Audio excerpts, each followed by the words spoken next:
to those who walked before, to lead those who walk after.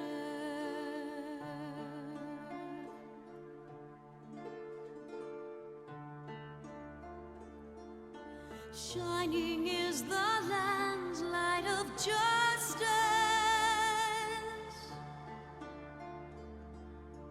Ever flows the land's well of purpose.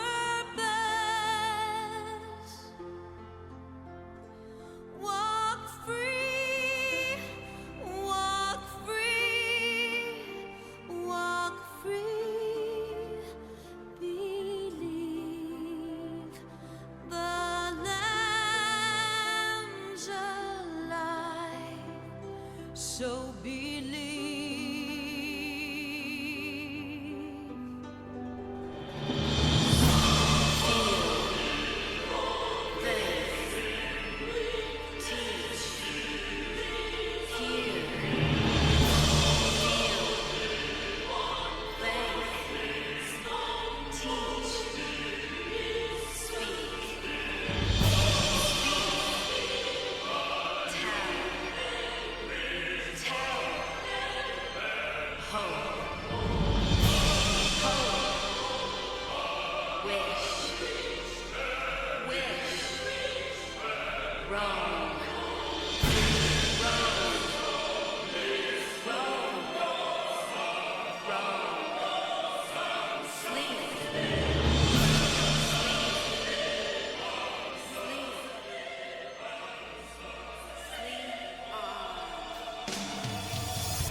At this point, I'm just listening to the song. This song is so good. Now open your eyes while I plunge We are almost ready to start. still deaf to our cries, lost in hope we lie defeated.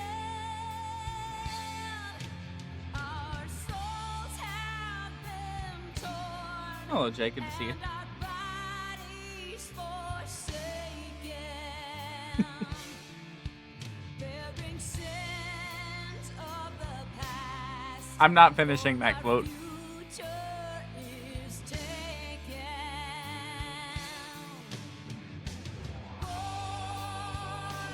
Born of strife, these trials dissuade Okay,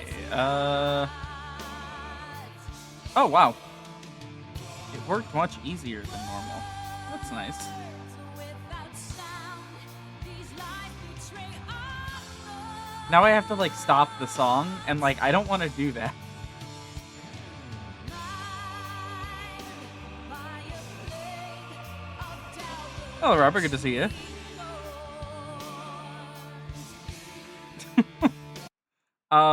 The axe can die mad. I don't know.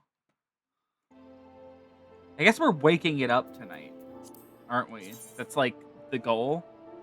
We're I was about to say we're turning it on. Nope, not what we're doing, actually.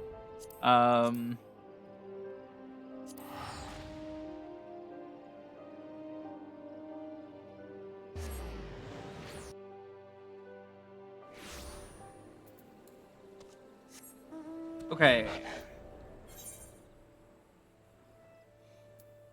All right, Jalzan.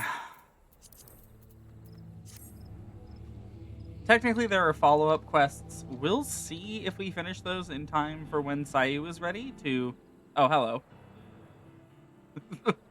To escort us through coils. I also still have to unlock the coils. So... That's not like something I can unlock ahead of time, unfortunately. It has story attached. Is it this one? Is it this button? Does sentient stir now within your Zodiac weapon? The time is nigh to end its dreaming. Alright, time to wake up.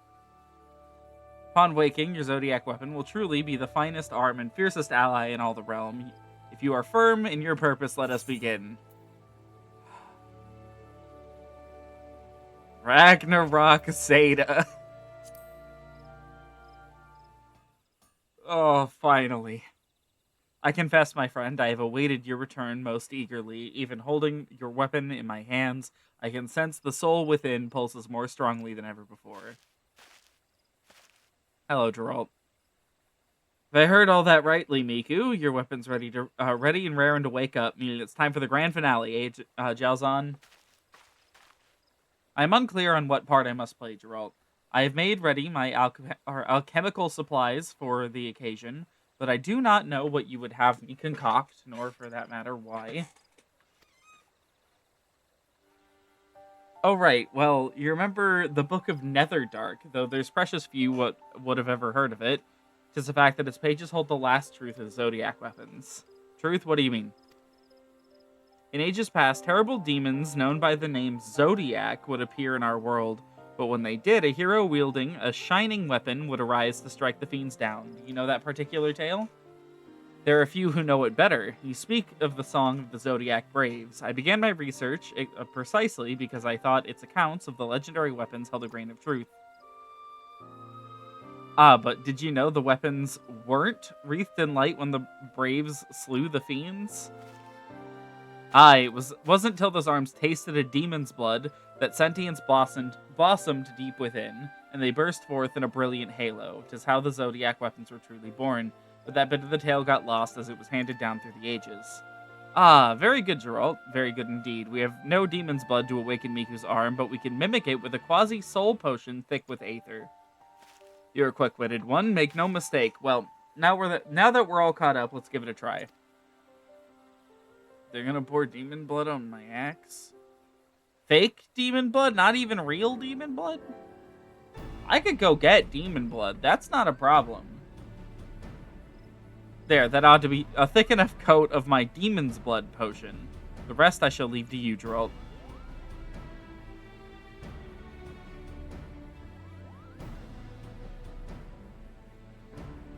Seeing as there ain't any demons of the Zodiac around to fight, I'll just have to mimic that battle with the flames of me forge and the pounding of me hammer. Now, it's the perfect old relic that we began with so long ago.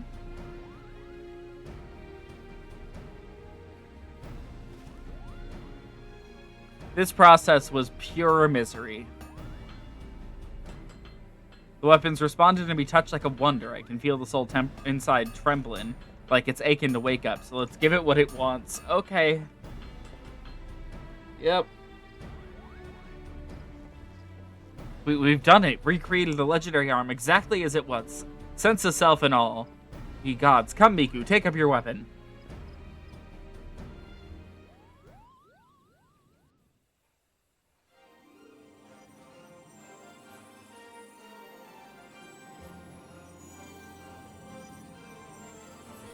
It's beautiful.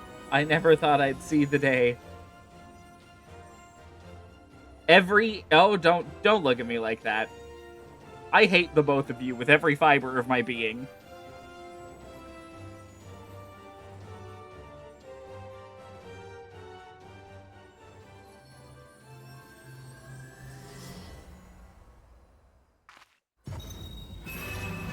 Behold, the legend made manifest in all its glory.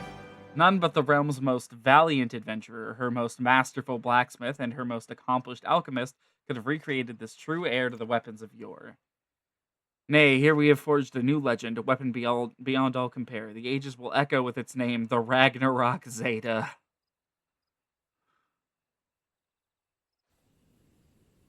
Oh, an achievement.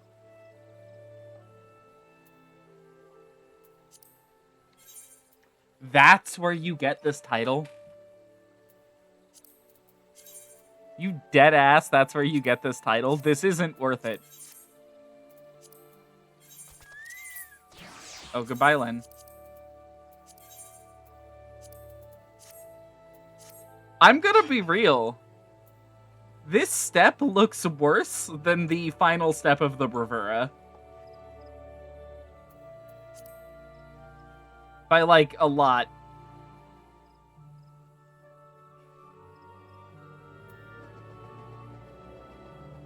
Okay. We have follow-up quests to do. They are logged in the list of things I want to get done. It'll probably not be this week, but we do have 2 follow-up quests. So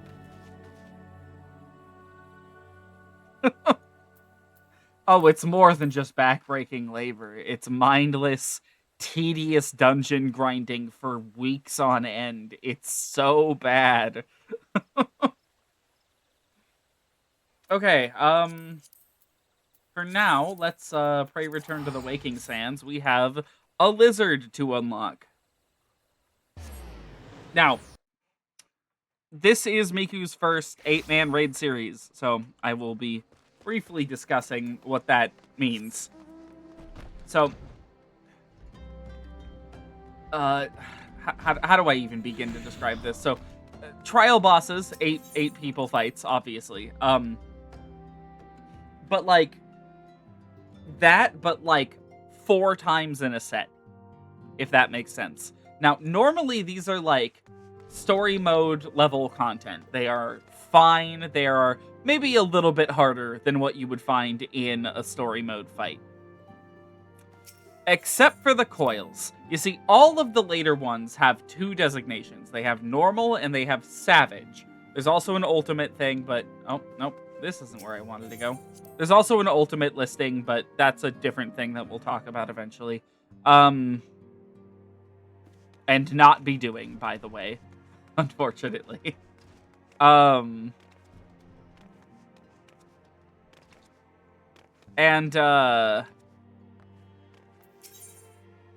These 8-man, like, normally these 8-man raids, you know, you can just do them and experience the story. That isn't the case with Bahamut here. The Binding Coils of Bahamut are only Savage level difficulty.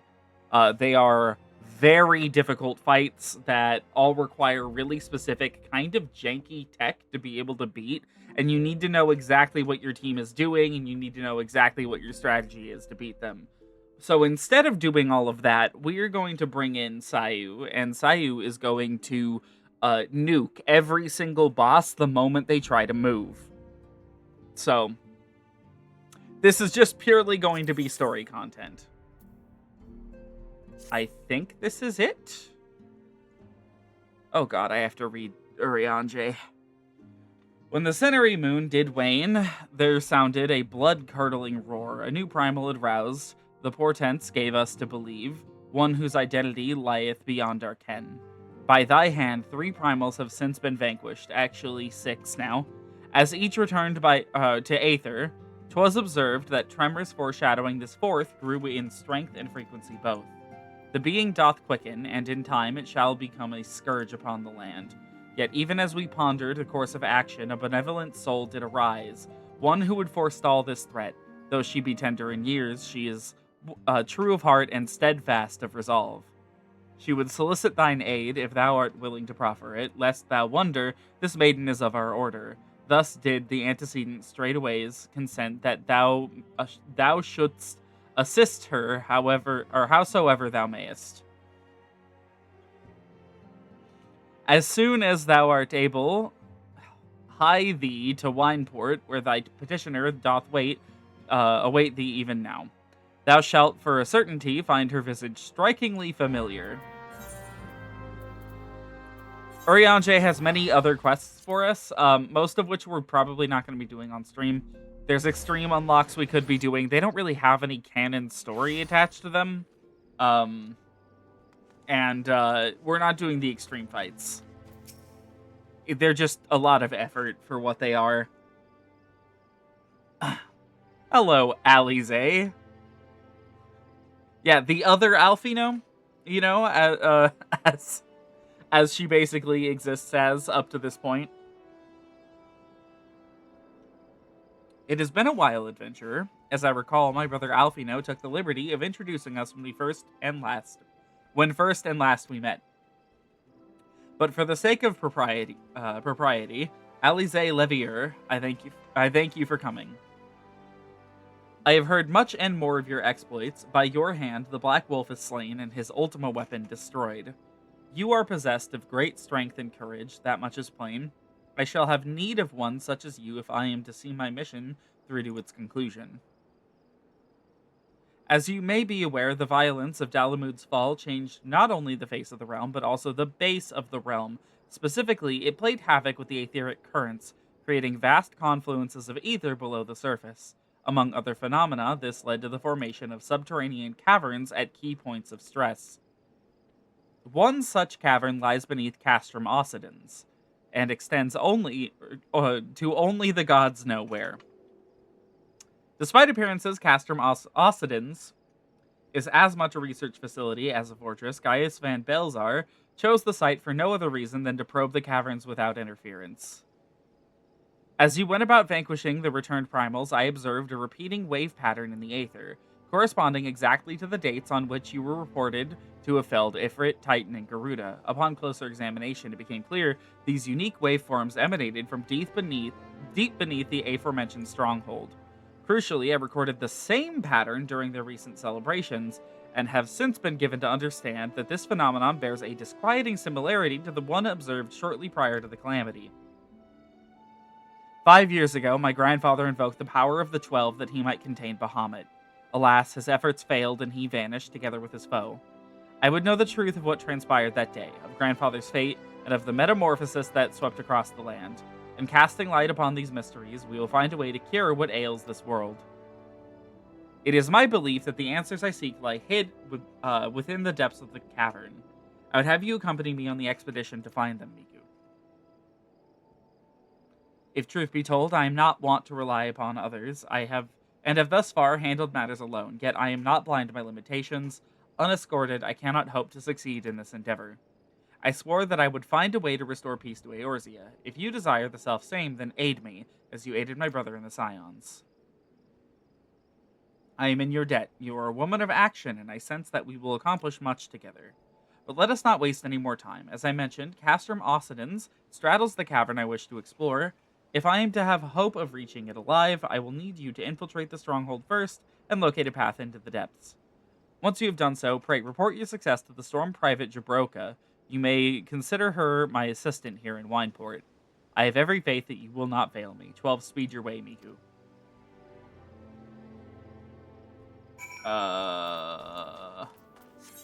So the way these unlock is also different. They unlock in groups, like you get all of them at once, and you just kind of have to clear the last one, I think, to unlock each set. We'll be going through all of them for story content, of course.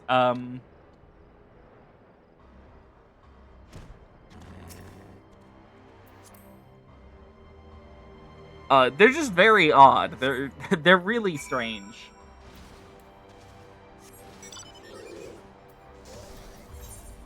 Okay, where's Jabroka? Over there.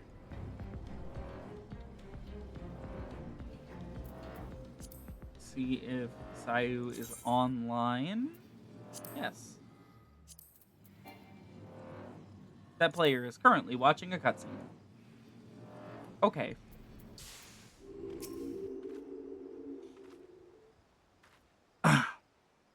I've been expecting you, Miku. By your coming, I take it you have successfully located the cavern entrance inside Castrum Occidens. So that's where it's to be found. Marvelous. Oh, but allow me to properly introduce myself. Jabroka is my name, and it is my honor to serve Lady Alize, though for reasons of convenience, at present I also serve the Maelstrom. Okay. This uniform accords me certain privileges, you see, in particular, ready access to the Maelstrom's regional scouting reports. They provide a wealth of local knowledge, including information on secret passages. But enough about me. I shall notify Alize of your discovery that she may prepare for the expedition. Though I don't doubt your formalities, none can say what dangers lurk beneath Castrum Occidens. For my lady's sake, as well as your own, please spare neither preparation nor caution. Pray choose your companions well.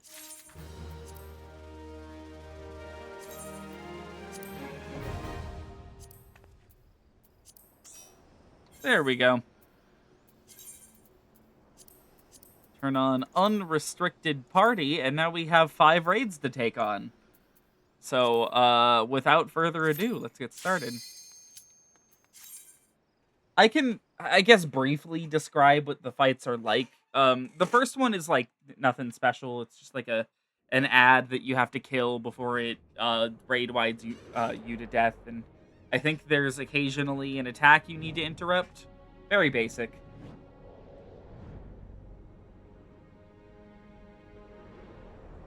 It almost makes you think like this is going to be normal, and it isn't. Hey Sayu, why the fuck are you barred right now?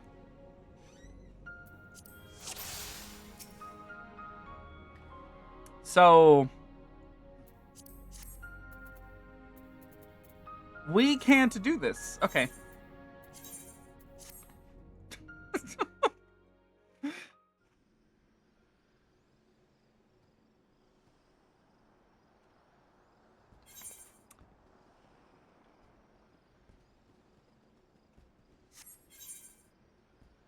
Okay. Let's try that again.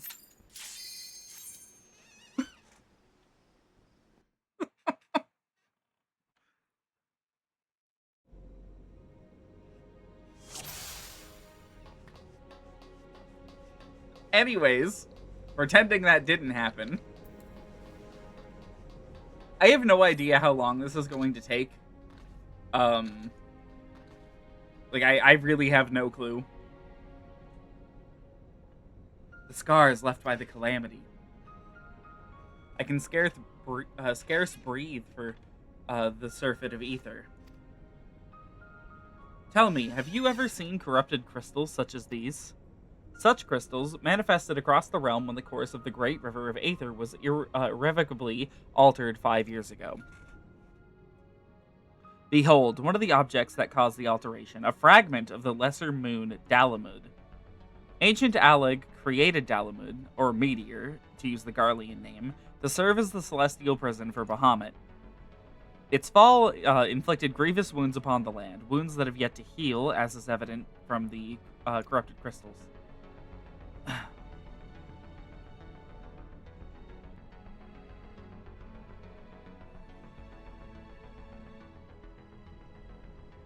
Amazing!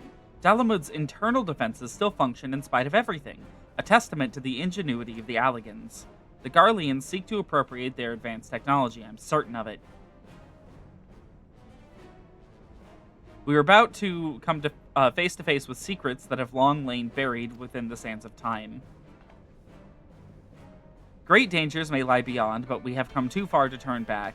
The truth of the calamity is within reach.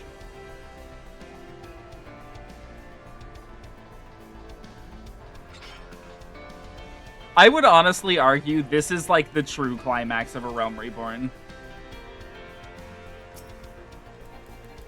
Let me at him. Let me at him. And it's dead. Right, okay. This one, the first fight is like, it's a snake that splits in half. Its big gimmick is that it just deals a lot of damage. It's a big damage check.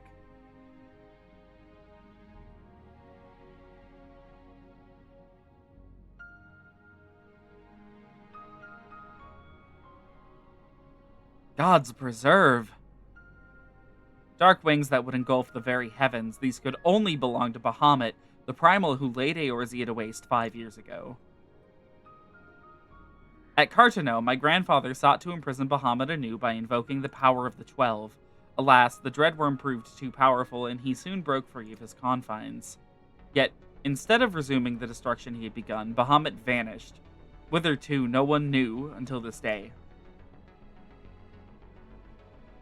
But I do not understand. If Bahamut is truly a primal, how is it that he retains his physical form?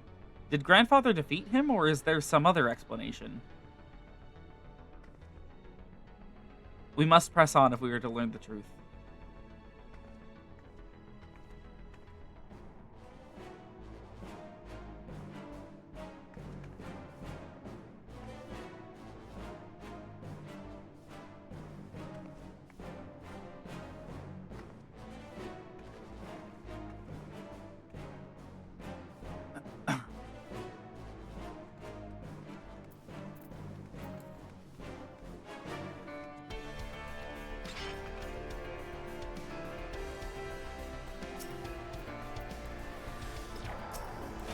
All right, time to gather up all the enemies.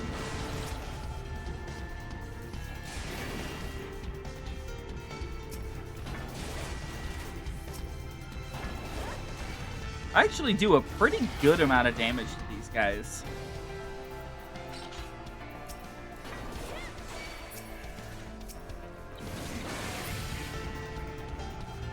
Probably because my item level is like freakishly high for when this released. Highly recommend checking out the World First Race videos. Like the history lessons. I think Renon makes them. Highly recommend checking those out. Don't agree with a lot of what Renon says, but I do quite like their FF14 history stuff.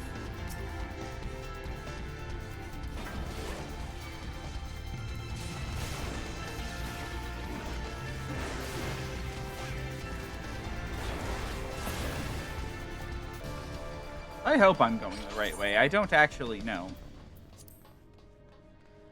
Yes, I am.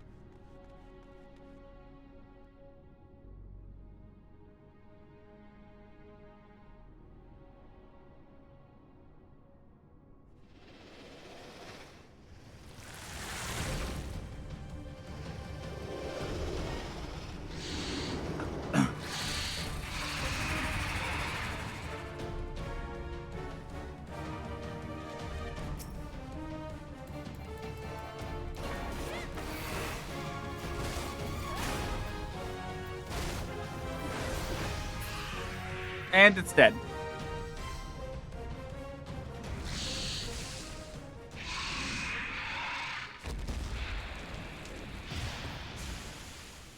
First one took about 5 minutes, looks like. 5.5. So, probably about an hour of this. Ish.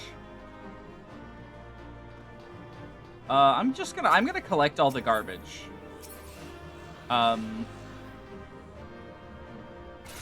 Just in case. I'll sort through it later, figure out if I want to use any of it for glams or anything. But I'll take all of it. Wait. I didn't even switch it. I just put us in. I'm too used to farming.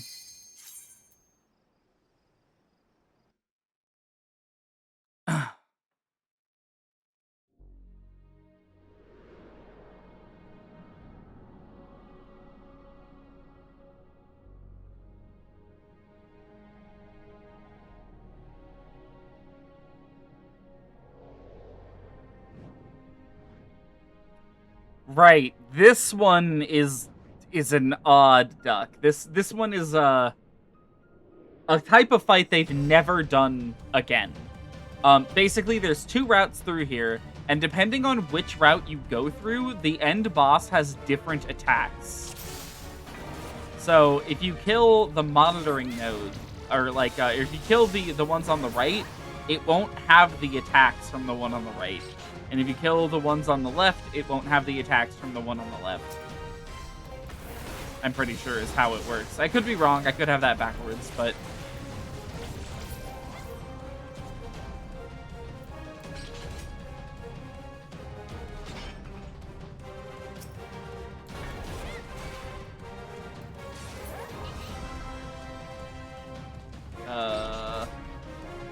Oh, we crossed through the middle. Whatever. It doesn't matter. It's not like we'll run out of time.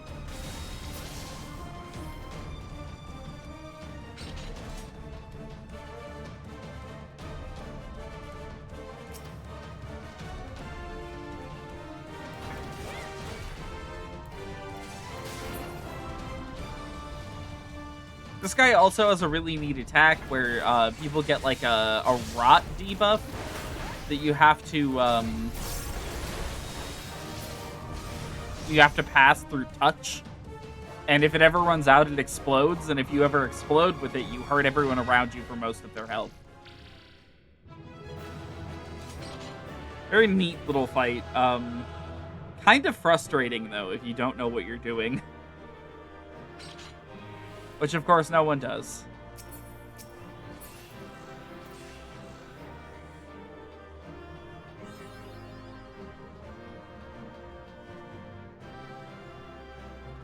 I wonder what we can use the elegant silk for. I don't know off the top of my head.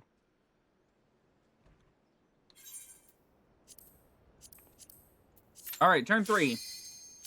This one, I'm not gonna lie, this one sucks. This one's very bad. So normally there's only 4 in a set, but the first set of Bahamut has 5 for some reason. It has an extra one, so Bahamut goes up to 13, where no other raid series in the game goes up to 13. And the extra one is undeniably this one, where you have to do a weird, long platforming challenge to get to the bottom of a piece of Dalamud.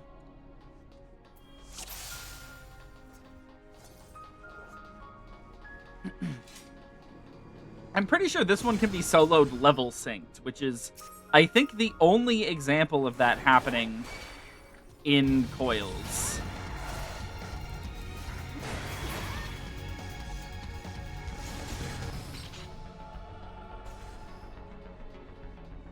The secret is to jump through the hoops every time.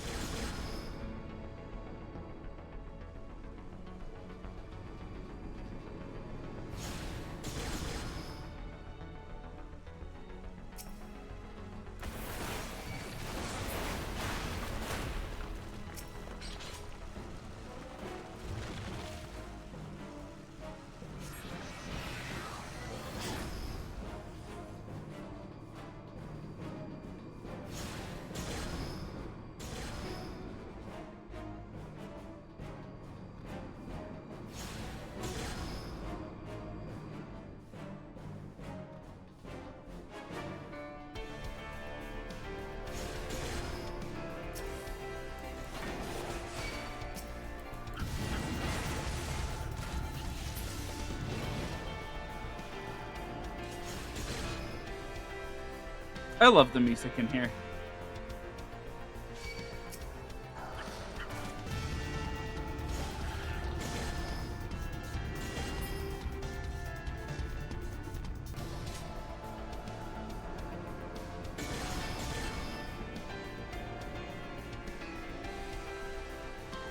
We have to get to the other side, so we have to do this.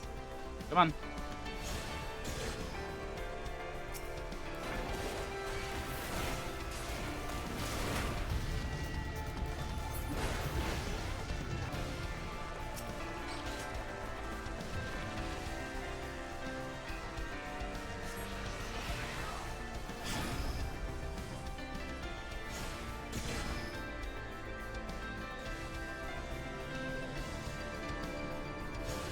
Getting pretty close to the end. I think this gives us the mapping the realm.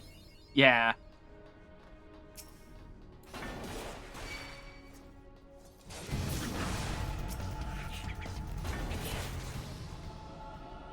This one.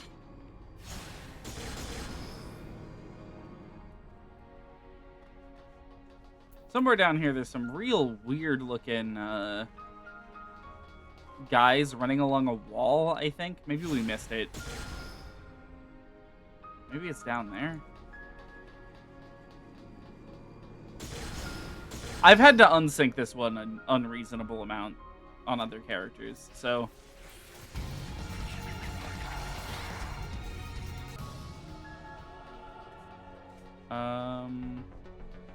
That way.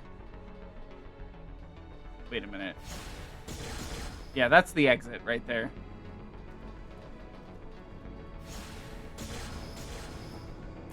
And we can see the 4th one below us, actually.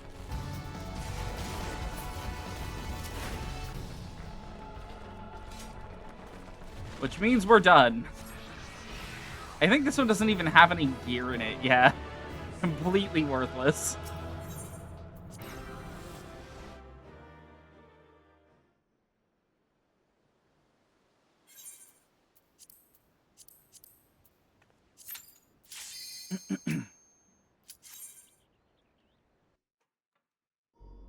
Okay, on to the 4th one. So the 4th one, we have to activate this. Sayu, I'm going to ask that you be careful and don't kill the enemies while I'm in the cutscene, because I don't know what that'll do.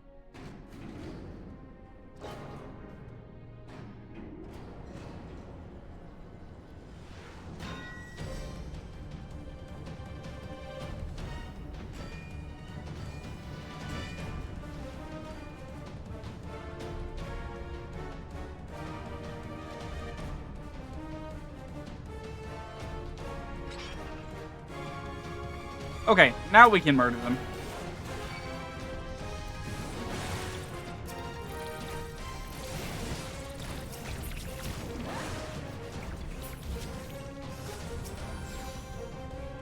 Alright, leave this guy to me.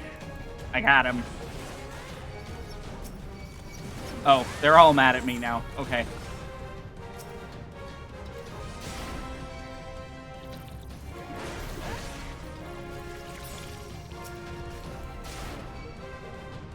Oh, no.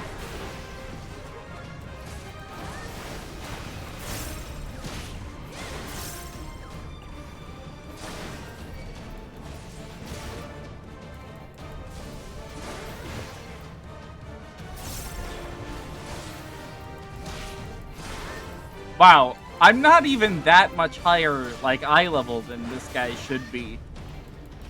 And he's not doing anything. That's hilarious. The big gimmick with this one is these bugs that drop down.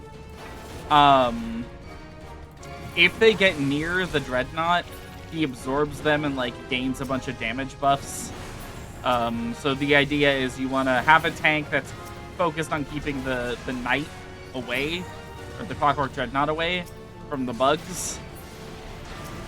And as you can imagine, it is extremely finicky. So, there we go.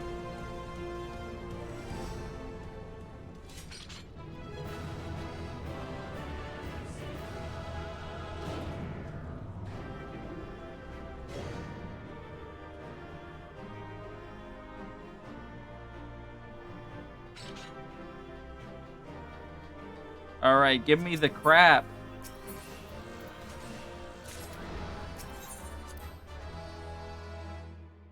I'm certain I can find glamour uses for these.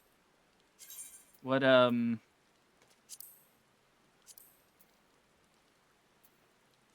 replica Allegan stuff. Okay, yeah, I'll have to look through and see if there's anything I want out of that. That isn't my duty finder.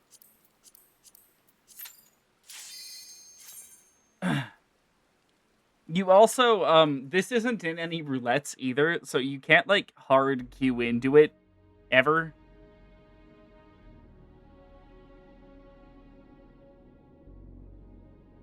Anyways, welcome to T5. The first, like, big, bad raid boss in the game's history.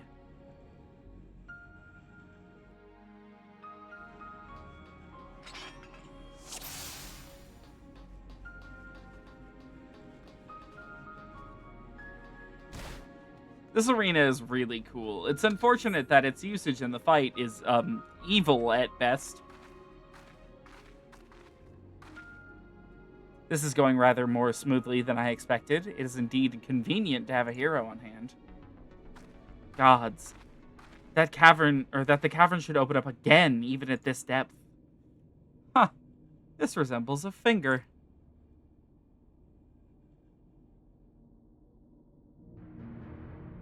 And so it should. This is Bahamut's hand.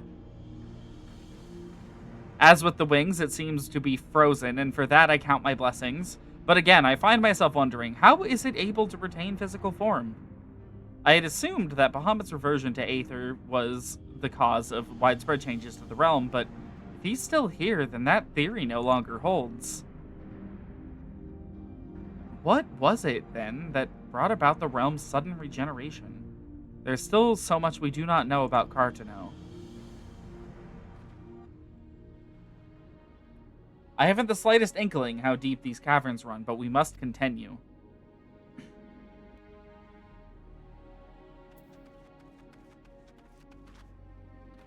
So, this fight is like, kind of infamous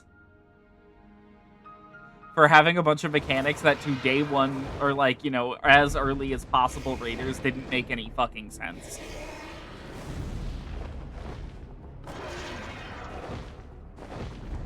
Everyone say hello to Twin Tania. Twin Tania's biggest fuck yous are a dive bomb attack in which everyone must remain right here and then walk forward the moment the icon appears.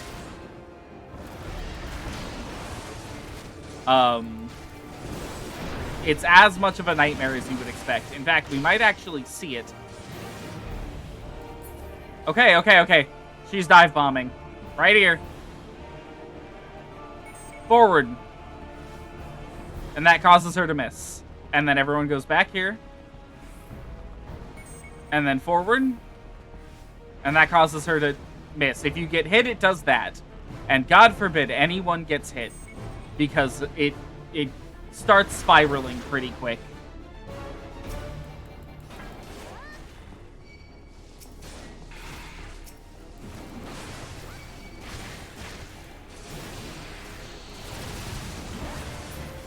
That is the name of the game when it comes to raiding in Final Fantasy XIV. I believe she's going to dive bomb again, so we have to wait. I have done this fight synced. I have cleared it normally. It is very difficult, but pretty doable once you have a group that knows what they're doing. Voice chat comms are almost a requirement, in my opinion, but people have done without them.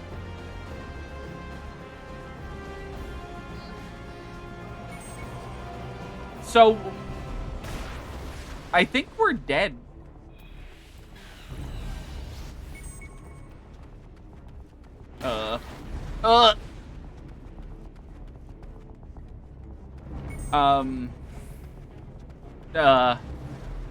Okay.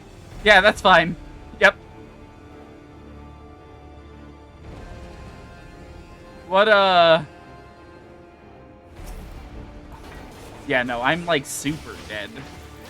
Yeah, the wall insta-kills you, by the way.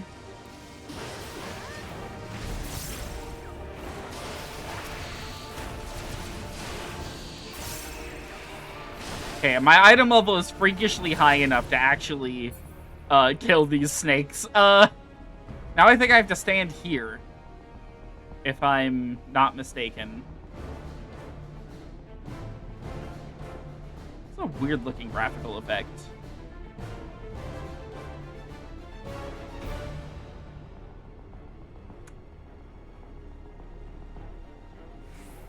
So, in later fights, they realize that standing around and waiting for the entire ad phase timer to run out is, like, really boring. So they get rid of that eventually.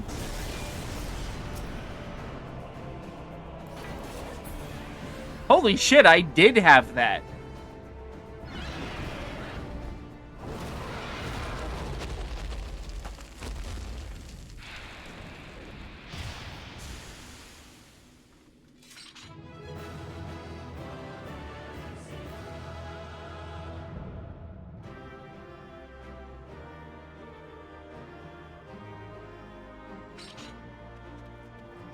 Go ahead and open them. I want all of it.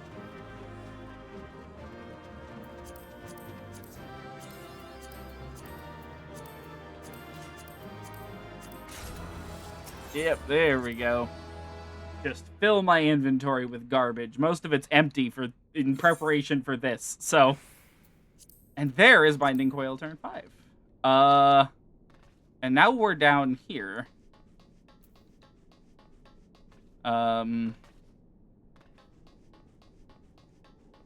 Which lets me turn on this thing.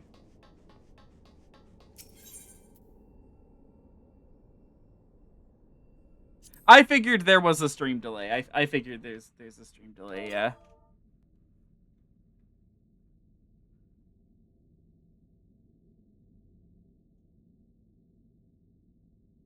This contraption. Is it used to control the saturation of aether? Suppose there's only one way to find out.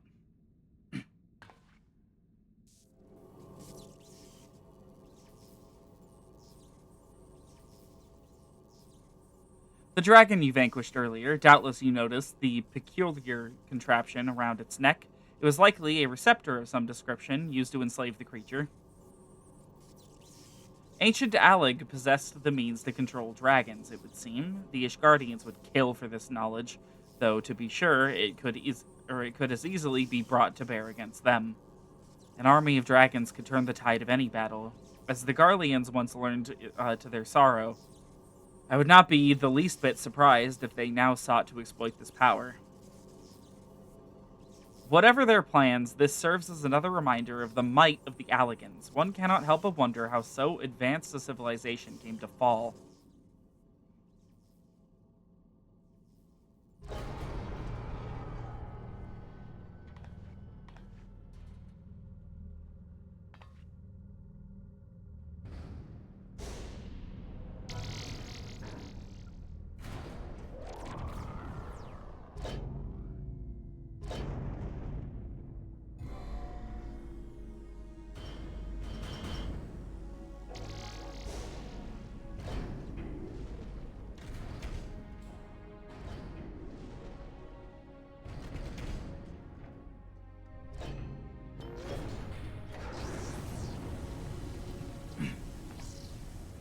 Gods be good.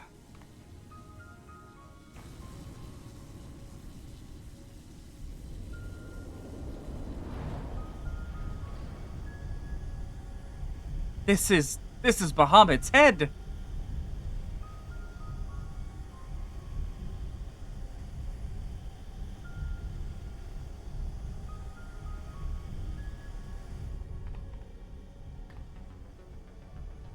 And that enormous crystal, it pulsates as if it were a heart. Then the primal that had awakened was Bahamut this whole time? So no head. No, this cannot be true. This would mean that grandfather died for naught.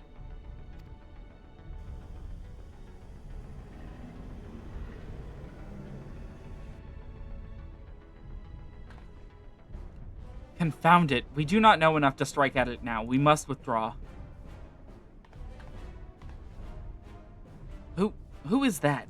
No, it can't be.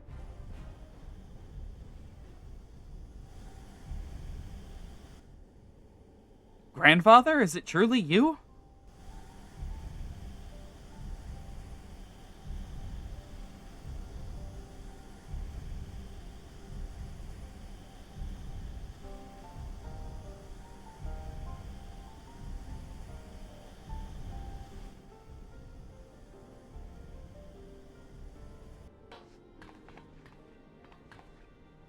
No, don't leave me again, please.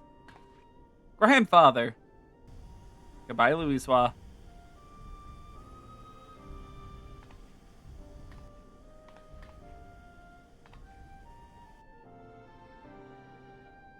I know we can do no more for now.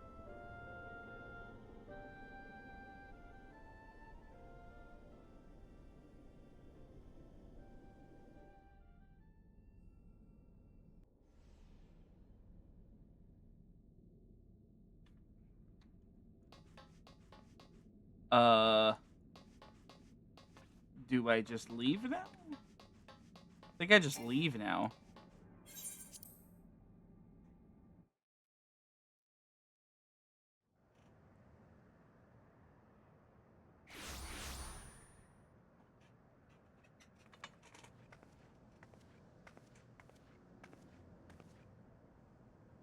But this looks like... How did we come to be in northern Thanalan of all places? Oh, but such details matter little. Grandfather's alive, Miku. Bahamut did not defeat him. But why won't he return to us? I don't understand. This expedition has yielded more questions than it did answers. At any rate, we would both be better for a rest. Let us return to the Waking Sands and reflect upon what we have seen. Thank you, Miku. Without you, none of this would have been possible.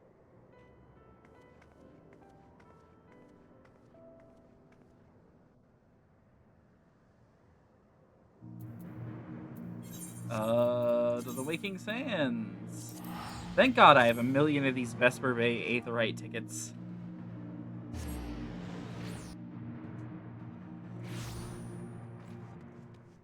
So I can pray return so much faster.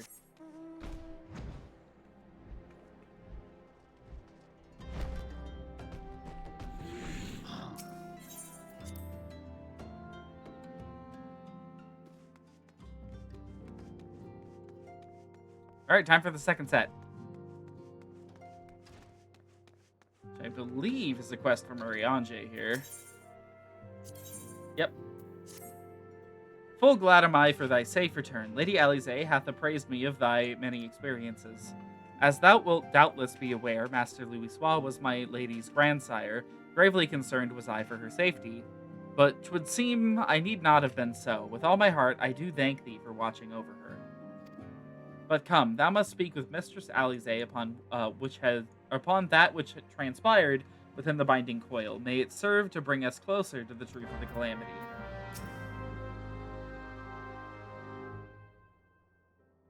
Shall we begin then? Urianger, I understand you have a report of your own to share with us. Aye, my lady, even as thou didst emerge from the depths, an etheric disturbance betokening primal activity was observed. In Mordona was it marked first. By a comparison of time and magnitude, we have since deduced its origin, the Cartano Flats. Strange. There have been no reports of primal activity in that region. It could have only have been Bahamut. That would certainly explain how we came to be in northern Thanalan. Somehow, the cavern took us all the way from Vilbrin to the heart of Aldenard. It would seem so, my lady. It is all but certain, then. After Bahamut disappeared 5 years ago, he hid himself deep beneath Cartano, and has since lain dormant, regenerating. Aye, my lady, taken together with thine own account of Bahamut's continued presence, the land's slowness to heal and disorder of the etheric currents do point to one conclusion. Bahamut stirreth. If left unchecked, the primal shall drink of Eorzea's life force, till he doth waken to rain ruin upon the land. Rest assured, I do not mean to give up, Miku. Bahamut may still live, but so too does grandfather. For the past 5 years, he has been keeping vigil over his nemesis, making certain that the primal does not escape. Master Louisoix doth yet live. I durst not hope, and thou art certain 'twas no mere manifestation of thine all too sorely felt grief. I know how desperate this may sound, Urianger, but I saw him with my own 2 eyes, as did Miku. But he vanished deeper into the labyrinth before we had a chance to speak. 2 more like fragments of Dalamud pierced the earth when the lesser moon fell. When we have seen, if we can but find the other 2, I am certain we will find grandfather as well. Thou so believest, my lady, then I too shall have faith. If it please you, I shall notify the grand companies of this development.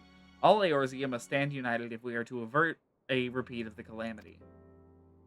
That will not be necessary, Urianger. Being the great conciliator that he is, Alfino will seek to unite Eorzea of his own accord.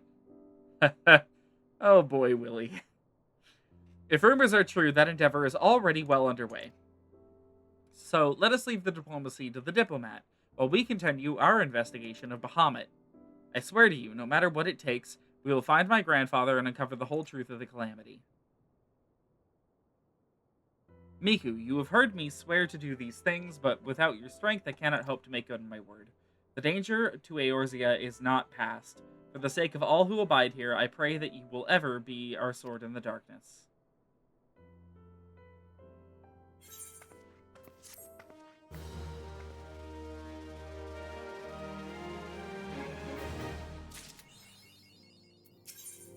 Okay, another turn of the coil.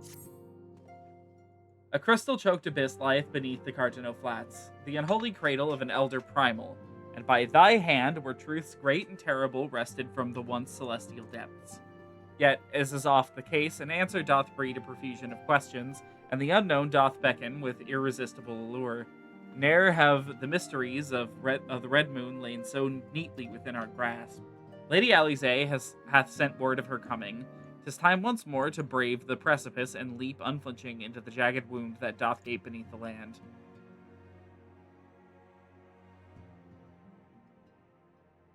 Mine apologies. I trust I have not kept you waiting over long.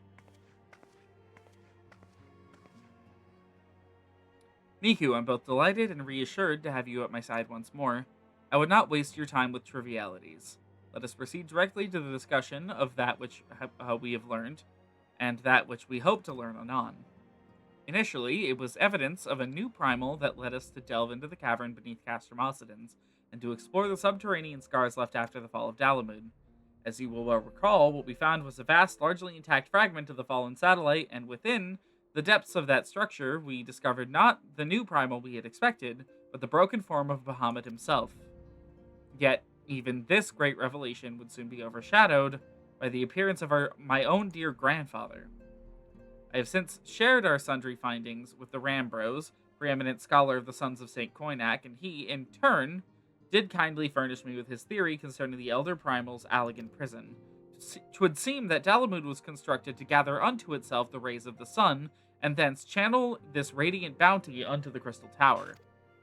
The ancients saw great potential in Bahamut's capacity to manipulate energies of otherwise unmanageable magnitude. 'Twas for this reason that they did bind him within the Red Moon to serve as its living core.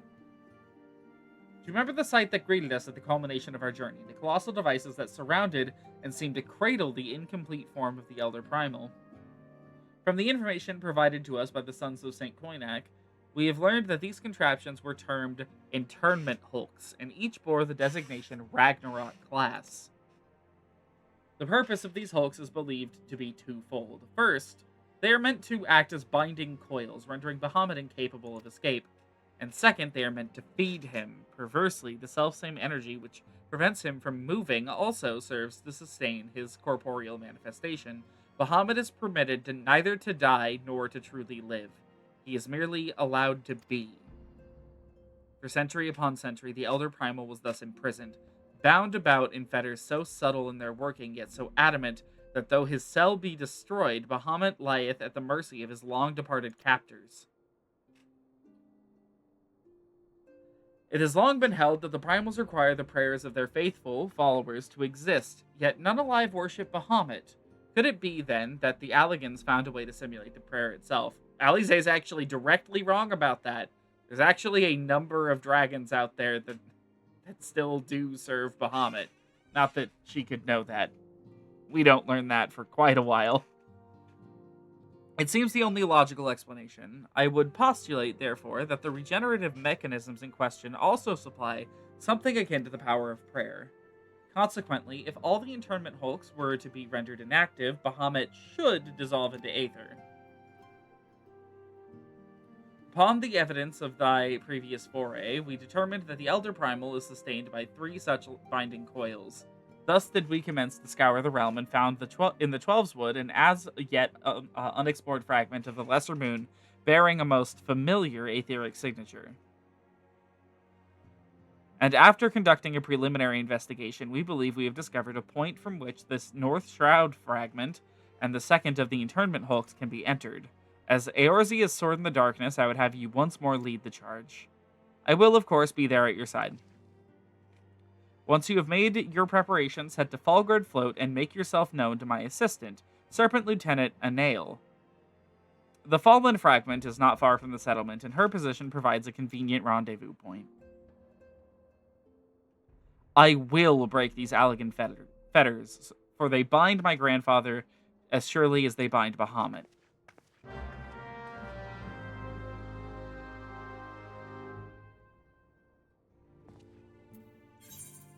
Fallgard Float. Wow, I cannot get away from this fucking map. On other characters, like, I never come here, but on Miku, it's like every 5 minutes. Oh shit, time to go to Fallgard Float again. Hatsune Miku! I've been expecting you. My name is Anael. I have been accorded the rank of lieutenant within the Order of the Twin Adder, that I may better assist Lady Alize with her endeavors here in the Twelves Wood. Such authorities allowed me to act without interference from the local soldiery, and to conduct a preliminary investigation of the Alder Springs fragment.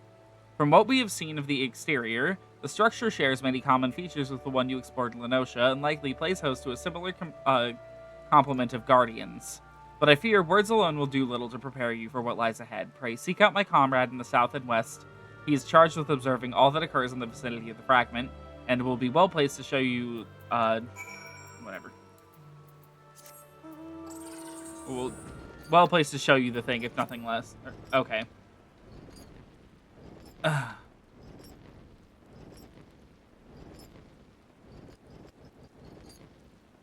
Now, if I'm not mistaken, I'm pretty sure Sayu only has up through the second one unlocked. Or up through, like, Coil 2 unlocked.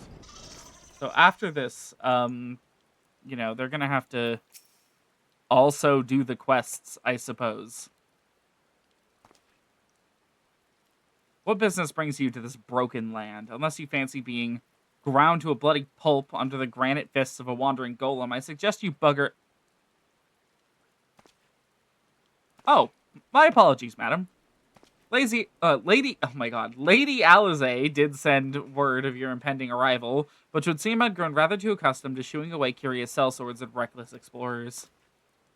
Behold, if you will, one of the fallen shards of the Red Moon, Dalamun. Our initial survey uncovered no evidence of the Empire's presence, which, while fortunate in itself, meant that the approach to the fragment had yet to be cleared. After much effort, however, we succeeded in carving out a semblance of a path which would grant you access to the entrance, and that, I'm afraid, is where our progress ended. The interior, well, assuming that the architecture of this hulk resembles the first, the master controls you seek will be located on the bottommost layer, past all the ingenious and deadly defenses of which the ancient Alligans seemed so indecently fond. If you would know more, I'm afraid there is nothing for it but to brave the depths of the fragment yourself. Lady Alize will soon be arriving at Falgord. Pray do not tarry on your way to back to the lieutenant's post. I imagine our young mistress will be most eager to commence the expedition. The road ahead promises peril aplenty, and I would humbly suggest that this is not the occasion to stint on preparation or provisions. May the 12 watch over you.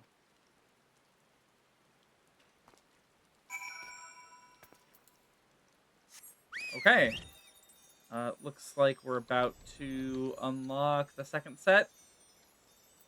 After we talk to a nail? A nail? I think it's a nail. So now is a good time, I think, to mention the final boss of 1.0.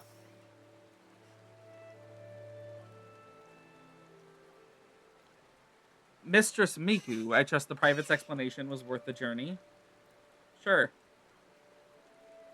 Simply securing an approach to the fragment's entrance proved a monumental task. I dare not think what defeating its inner defenses will entail. If there is aught I might do to aid you... Hello, Alfino. Lady Al... Oh, my apologies, Master Alfino. Has there been a change of plan? Oriange informed me of the impending expedition. I merely came to exchange a few words with my fellow scion before she disappeared into the depths of the second coil. Miku, though I would strenuously deny it were she present, my sister's admiration and affection for her grandsire exceeds even my own. Upon the matter of his legacy, therefore, Alize is wont to go above and beyond the call of duty. In our grandfather's absence, she has made the salvation of Eorzea her personal crusade. 'Twas that which prompted her to brave the perils of the first coil. Yet the fact that she risks her life in this manner is not the greatest of my concerns. No, it is her subsequent fixation upon my grandfather's shade that worries me most. This quest to rid the world of Bahamut must not become a quest to save a man long dead. My sister must needs have a better reason to fight. A time will come when the fate of the realm rests upon our shoulders. And when it does, we must be strong in our resolve and certain of the stakes for which we risk all. There is a wide difference between fighting for the good of Eorzea and fighting for the love of a man who died for the good of Eorzea. Alize must choose her own path. She cannot rely on grandfather to choose it for her, for he is gone.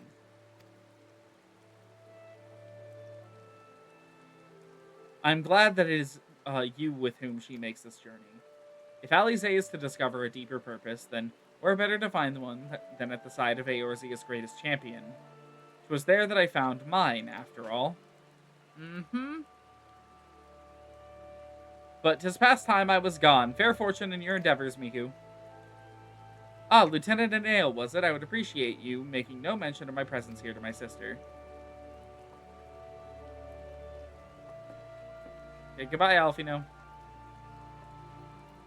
Lady Alize is due to arrive at any moment. I shall bide in confident expectation of your triumphant return. Okay, real quick, I want to talk about the final boss of 1.0.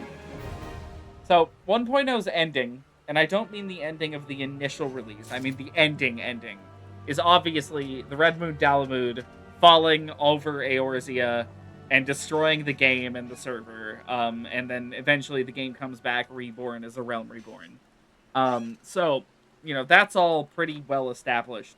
The actual mechanism by which they did that is there was a fanatic for Bahamut within the Garlean forces named Nail Van Darnus, who called down the moon, and the final boss was killing them while the moon fell in the background and hoping to stop it, only to be unsuccessful. And with that being said, let's head into the second coil.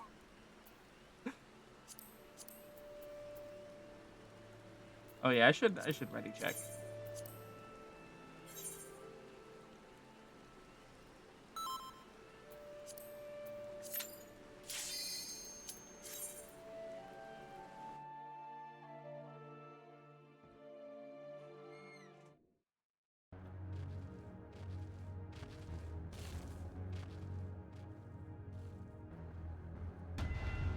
So this one is more like a little tiny dungeon, I suppose. Yeah, we'll talk about it when we get there. The second coil is an incredible step up in difficulty, by the way.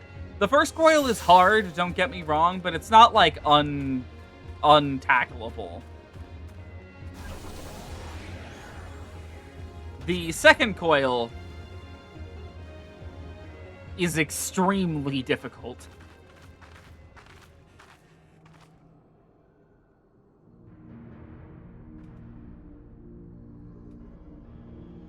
How strange. Why could we not see all this before?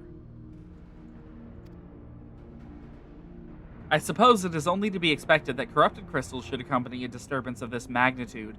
After all, the fragment likely pierced the ground to a depth of many hundreds of yalms. The swirling aether leaking from this wound must warp the very air, creating a veil that hides these formations from view. Well, it is not as if we expected this to be a straightforward task. Let's tread carefully, shall we, Miku? 'Tis imperative that we win through to the depths of this structure and disable the mechanism that powers Bahamut's regeneration. Of course, if we should chance to encounter my grandfather upon the way, I shall not let him go again. Not while there is hope that he may yet be saved. But mayhap we should put such thoughts from our minds until after we have successfully gained entrance to the place. That opening up ahead appears to be a suitable point of ingress.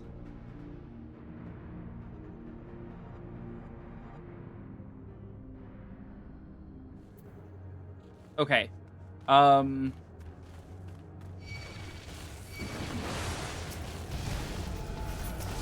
So these guys, the sort of, I guess, gimmick here is you have to destroy the cluster that's hiding behind them. Killing them doesn't really accomplish very much. That guy's clipping through the wall. Hello, sir.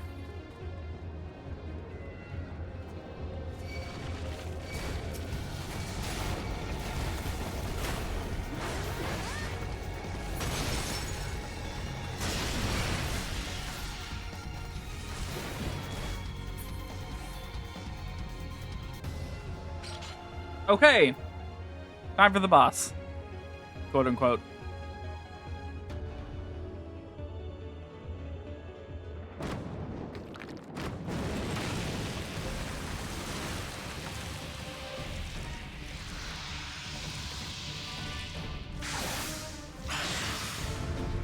Mechanically, this one's a little bit nonsensical. Not gonna lie.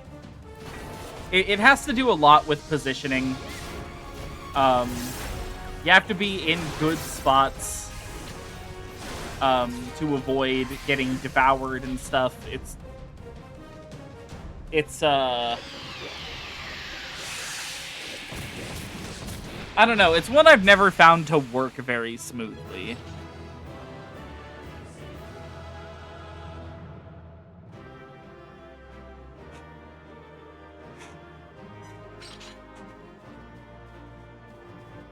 Go ahead and open them. Let's, give me the crap.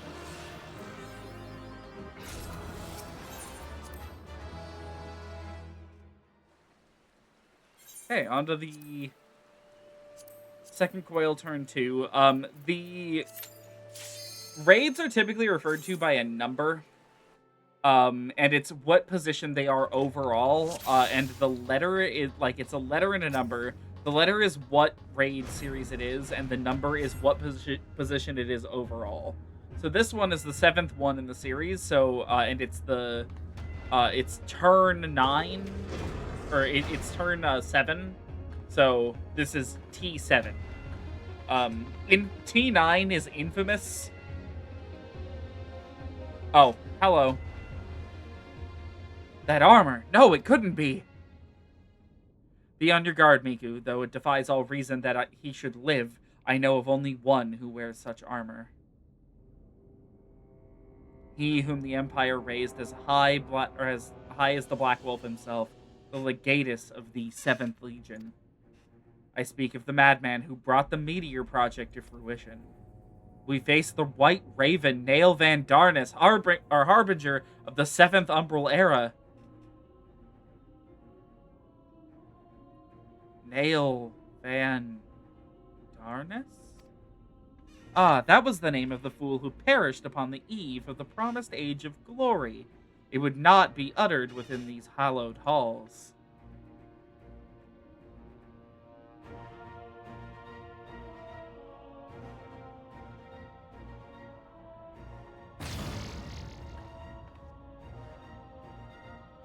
Out of love for his royal servant, the one true deity named me Nail Days Darnus. The one true deity? Bahamut. He speaks of Bahamut. Oh, Lord Bahamut, thy name is sweet as water to parched lips. How my heart swells at thy sacred touch. He's touching you? Ugh.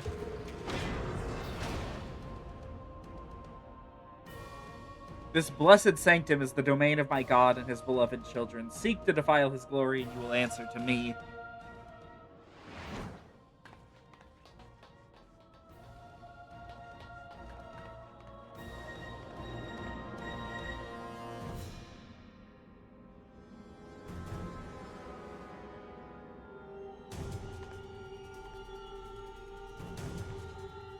How is this possible? From what Alfino has told me, Nail was slain on the eve of the calamity. Whatever the truth of the matter, we must be on our guard. There can be no reasoning with the worshippers of a primal.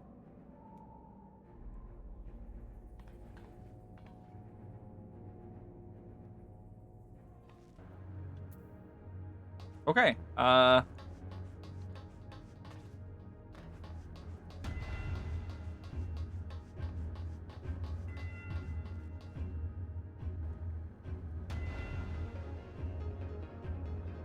so this fight is another one that I'm like, I don't really like very much.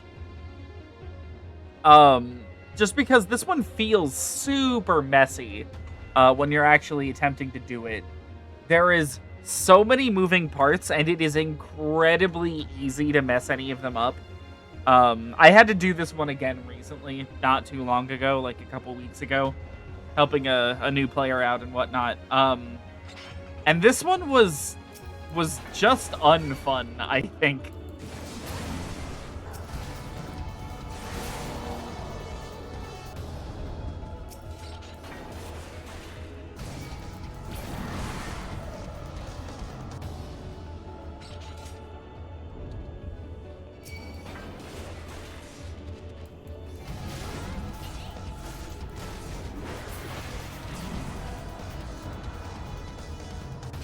Oh yeah, also, I completely forgot, motion sickness warning for this one. The way the platform moves is awful. It's so bad. I will show it once here, so you can see how it's moving. For the rest of this, I'm pointing the camera down for everyone's sake. Because, oh my god. I've had static members of mine, like, complain about this one, so...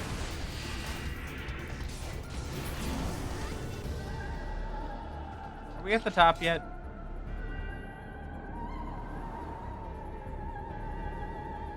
Yes. This is also the only boss in the game I've ever seen break containment. I've watched this one run out of the boss room following someone once, so...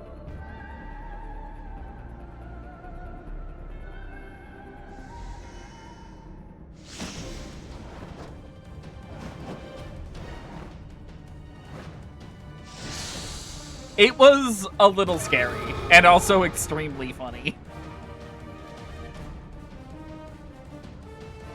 Hello, Melusine. This boss's main gimmick is petrifaction. She gives, AoEs that, petrify people out. And you have to aim them at specific ads, and it has to not hit her, and it has to... Like, those ads can't take any damage. Million moving parts. Really obnoxious fight, if I'm being honest. Because if those ads take even 1 damage after they get petrified, they break and die.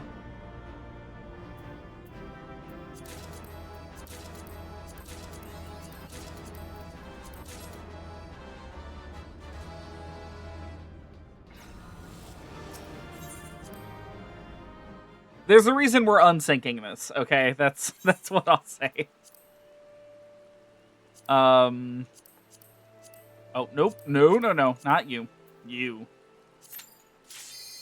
Now, this is the first one I would say is, like, it actually comes close to being a pretty decent fight. It is a pretty strict set of instructions you have to follow, like, pretty consistently. Every run against this boss kind of does go the same way. But it is a fun set of instructions to try to decipher and figure out. That being said, the opening of this area is a maze, and I have had actual people during raids get lost in it, so... I'm reminded of the passages beneath Castor Mossidens. We must have traveled quite some distance below the surface. More of the same tunnels. 12 be good. Surely they cannot continue all the way down from the upper floors. It's difficult to see inside, but I have a terrible feeling those corridors house more of the dreadful guardians you've already faced. It is said that the Alligans excelled in the creation of chimeric beasts, and that the Red Moon teemed with 1,000 fantastical monstrosities, all to prevent the enemies of the ancient empire from releasing the Elder Primal. I wonder, the creatures that prowl these halls, could they be the beloved children of which Nail spoke? Well, this is yet another mystery to ponder upon our return. Shall we continue onwards?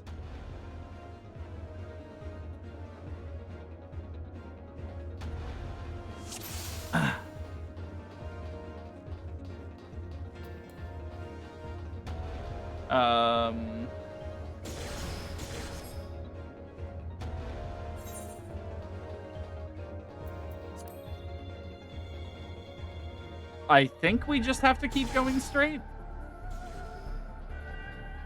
Never mind. Nope, going straight does not do it.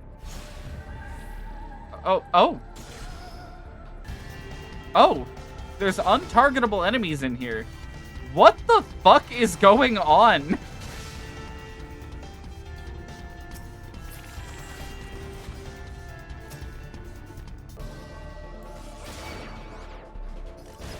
Is it that? Do I have to interact with a frontal bulkhead?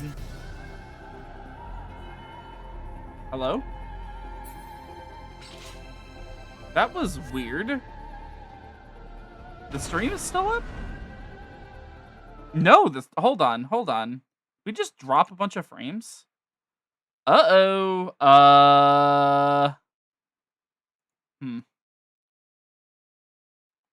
I'm not sure what the hell just happened.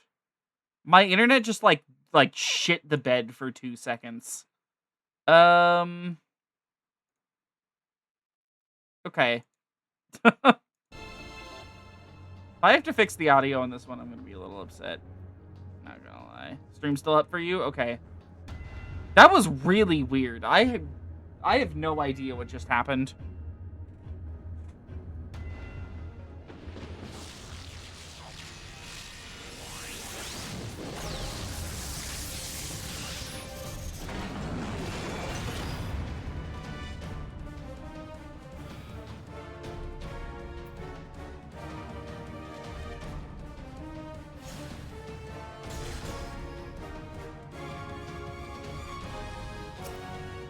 Okay.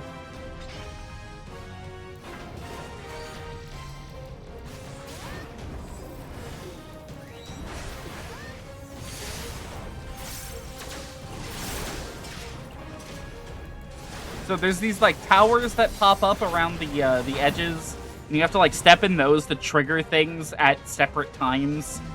You have to make sure they're charging at different rates. It's very odd, but kind of fun once you actually get the hang of it and figure out how it works.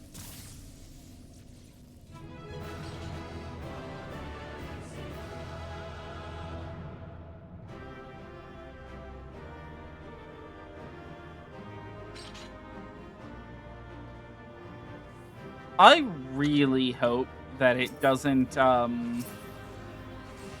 fuck up my audio later in the VOD.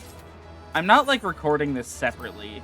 Maybe I should be, but I feel like that would just make the game run considerably worse. I can try. I can try recording it separately. We'll try that. We'll see what that does to the game. Seems to be maintaining 60 even though I'm doing that, so... I know Sonic Generations struggled when I started to do that, so... Okay,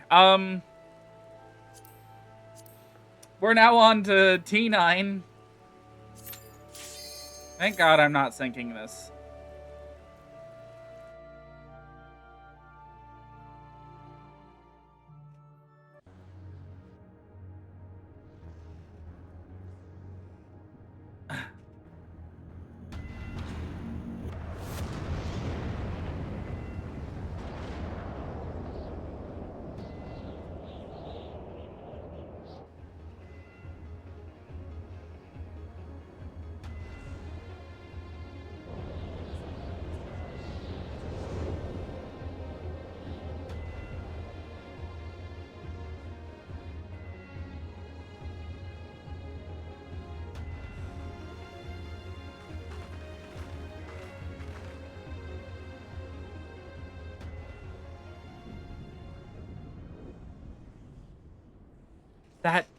That surely cannot be Dalamud. How? Where are we? The final resting place of Nail Van Darnus.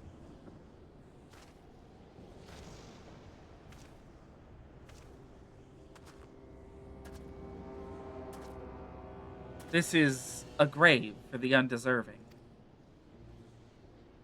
And for the crime of trespassing upon God's sanctuary, this place shall serve as your grave too.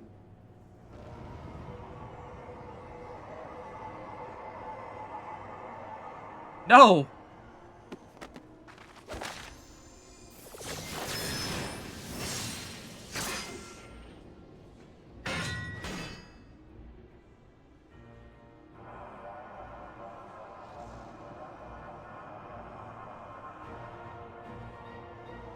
In the hour of his failure, Nail Van Darnus felt the currents of Aether begin to bear away his essence, but before oblivion could claim the last of him, a divine will reached out, and I was born. Then did the words of my God resound in mine ears. Bring unto mine enemies crushing defeat, that they might know despair without end, and claim thee thus victory which thou wert once denied.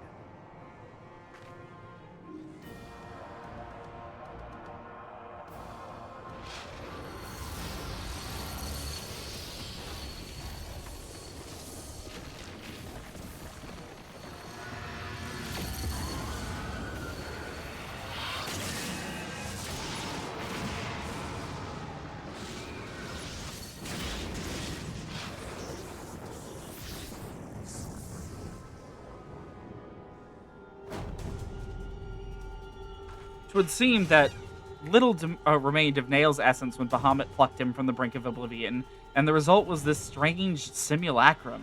Nevertheless, her aura bespeaks great power. She channels the rage of the Elder Primal himself. Lord Bahamut, thy wish is my command, none shall scape thine unquenchable fury. Come, ye dull, unthinking beasts, bare your teeth. They will avail you not in the calamity to come.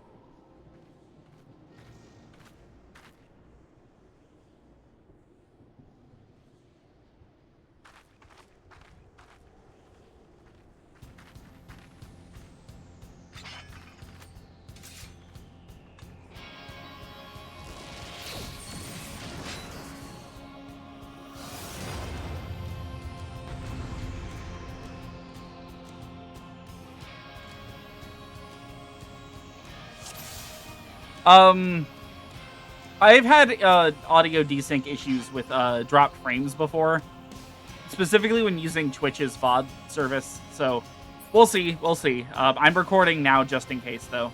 Anyways, God, I hope we can kill her faster than she can kill us.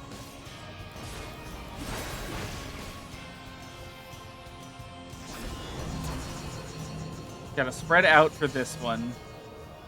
There's a very good chance I do not survive this fight. And you have to not stand under those. Ah!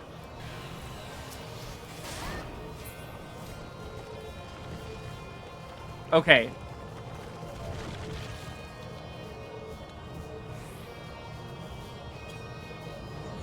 I think actually I'm just doomed at a certain point here.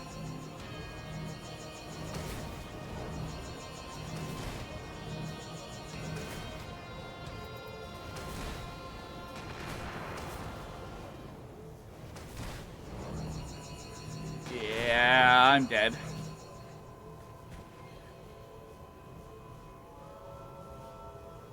There is no possible way I could have survived that.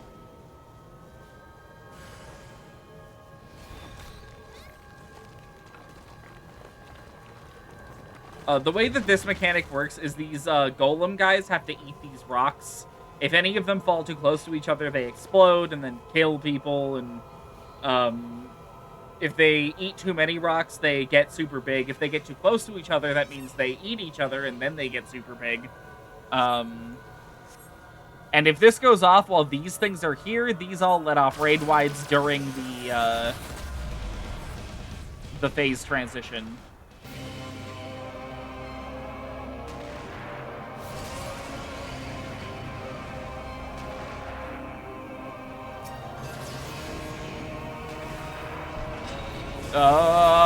Okay, nice.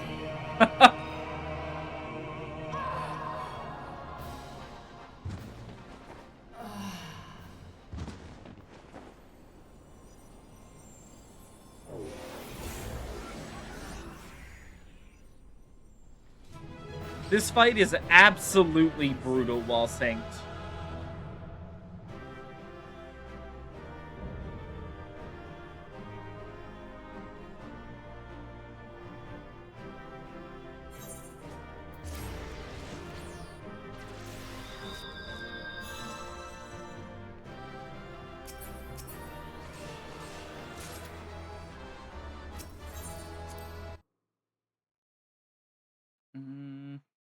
Okay. We haven't had any drop frames since, so I think we should be good.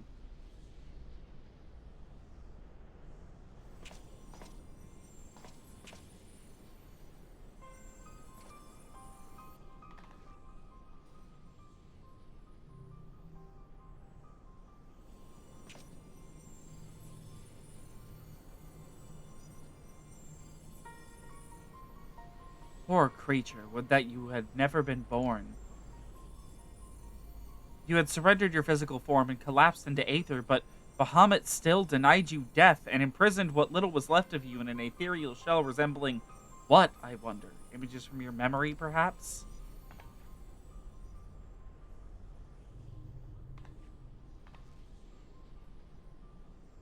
But that shell is now broken, and your primary deity seems disinclined to sustain your existence. My primal deity? I kneel to no icon. What need have I to beg for the favor of such filth? I am Nail Van Darnus, legatus of the 7th Legion. No. A moment. My thoughts are clouded, and this body is not mine own. Could it be that you spoke the truth? Was I ensorcelled, I think, by the Lesser Moon's ancient prisoner? That will not happen again. You speak as if Bahamut no longer controlled you, but that's impossible. Once a primal ensnares a mind, it cannot be freed. Unless Bahamut simply relinquished his claim. What need has he of a broken spirit bound for the ethereal realm? Oh, that I should fall prey to the very influence I sought to purge from the land. The irony is galling. But I do not assume that all of my actions were chosen for me. It was my will that the Meteor Project be resurrected, mine and none other. Yet it seems that my grand designs were destined to fail. Even the ungentle release of death was denied me. Nail, please. You must... Sorry. The line, nail, please, is something I've said a lot as that fight falls apart comically around me. You must tell us more of the calamity. I must know the truth of what has befallen the world and what has become of my grandfather, Archon Louiswa. You are Louiswa's grandchild? Ah, the fates are generous with their cruelty. Continue on if you would have your answers. They await you at the terminus of your path. But know that this path leads only to despair. The light of truth was ever harsh and unforgiving. Why do you say this? Grandfather will be freed once we put a stop to Bahamut's restoration, will he not? What are you not telling us?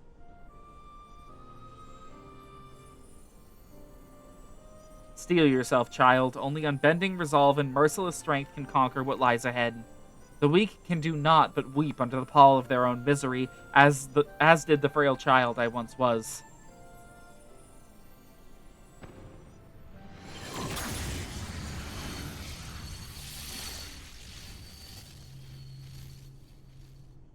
Silence, chattering raven. Your wretched wings are broken, and you shall soar no more.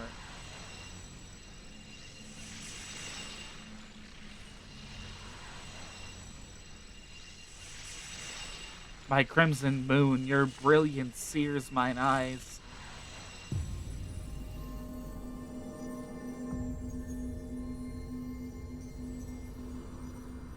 Goodbye, Nail.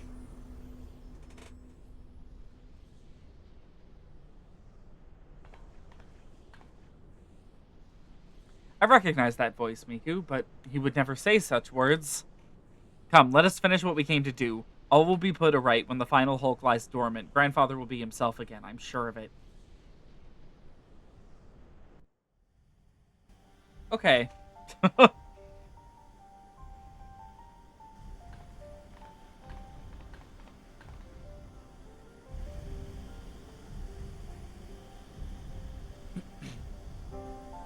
Bahamut regenerates more swiftly than I anticipated. Let us hope that disabling this coil will serve to slow the process.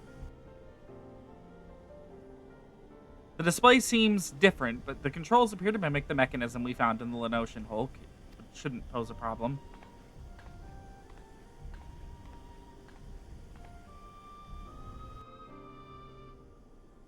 Miku, forgive me. The moment I beheld Nail's transformation, hope wilted in my heart. I did not believe you could stand against the manifestation of Bahamut's power. For all your fabled strength and skill, I felt certain that that I was going to lose you, just as I lost my grandfather. Even he, a man for whom naught seemed impossible, was humbled before Bahamut's might. And yet, look how far we've come. Incredible feats. Oh my god. 'Tis incredible the feats of which we were capable. Our boundless potential. I can read, I promise. 'Twas this capacity for greatness, I believe, that grandfather so dearly wished to protect. With all that has occurred, I have come to understand that much at least.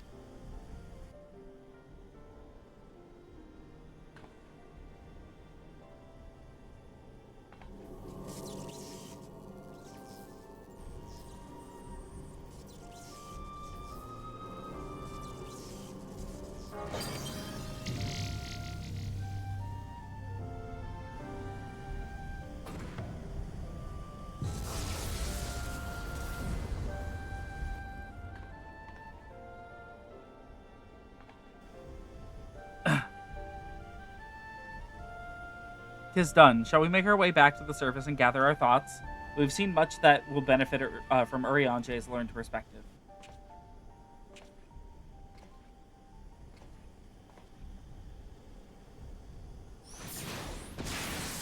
Oh, shit!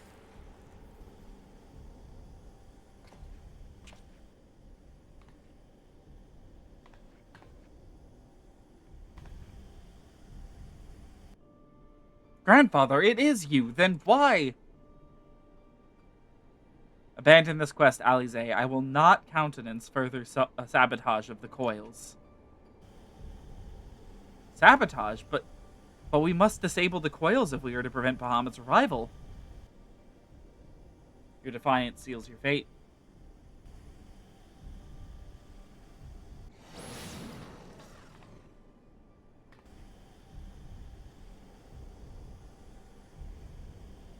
No. No, you're not who I thought you were. My grandfather would never.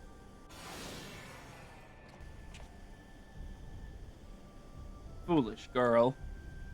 How could the White Raven allow herself to be bested by such sniveling opponents? Listen well, we all exist in the pleasure of one divine will, and the word of Lord Bahamut is absolute.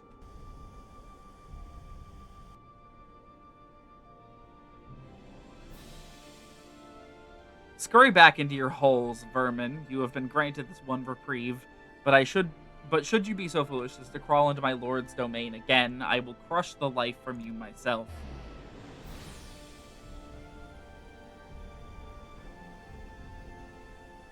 That light in grandfather's eyes, he has suffered the same fate as Nail.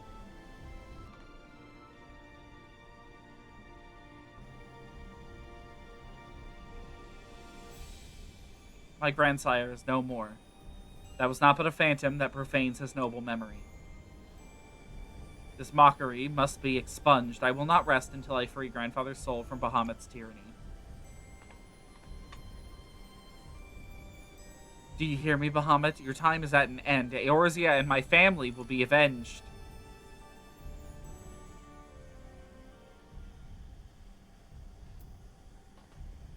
You know what, here. There. That'll make a good thumbnail, don't you think?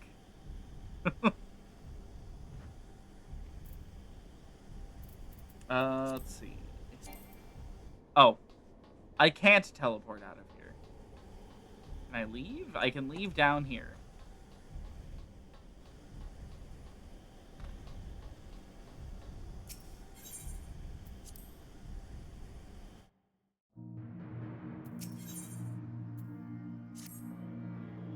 Truly, it is wonderful to escape that stifling air and to return to Northern Thanalan again, it would appear. I must thank you, Miku. Were it not for your bravery, I strongly doubt that I would be standing here now. But you need not tarry on my account. The danger is past. Pray go on ahead and apprise Urianger of all that has occurred. I will join you anon. My thoughts are yet unruly, and I would rest here a while. Look at all this crap we have. Look at all that.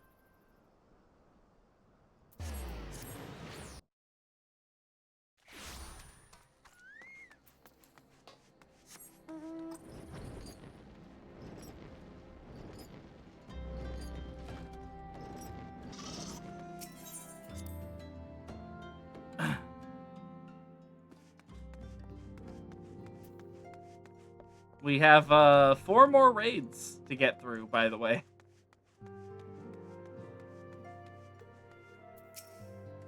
Making good time, I'm pretty sure. The triumphant hero doth return, then I speak of the dread task's completion.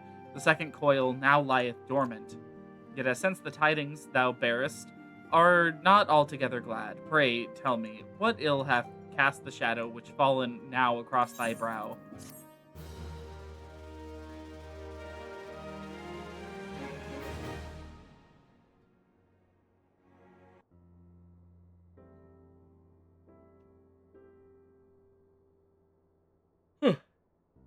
An old foe and an old friend. So 'twas but the ethereal shadow of Master Louis Sois that Lady Alize beheld, in a natural conjuration enthralled to the elder primal. that the fiend should deign to choose him of all men, even in full knowledge of the shade's true nature. I'd be hard-pressed to weather such a confrontation. Yet what agonies must the young mistress have endured? Such torment did she ne'er deserve. Mayhap 'twere better if Lady Alisaie did absent herself from future forays into the coils. I have come too far to surrender to grief, Urianger.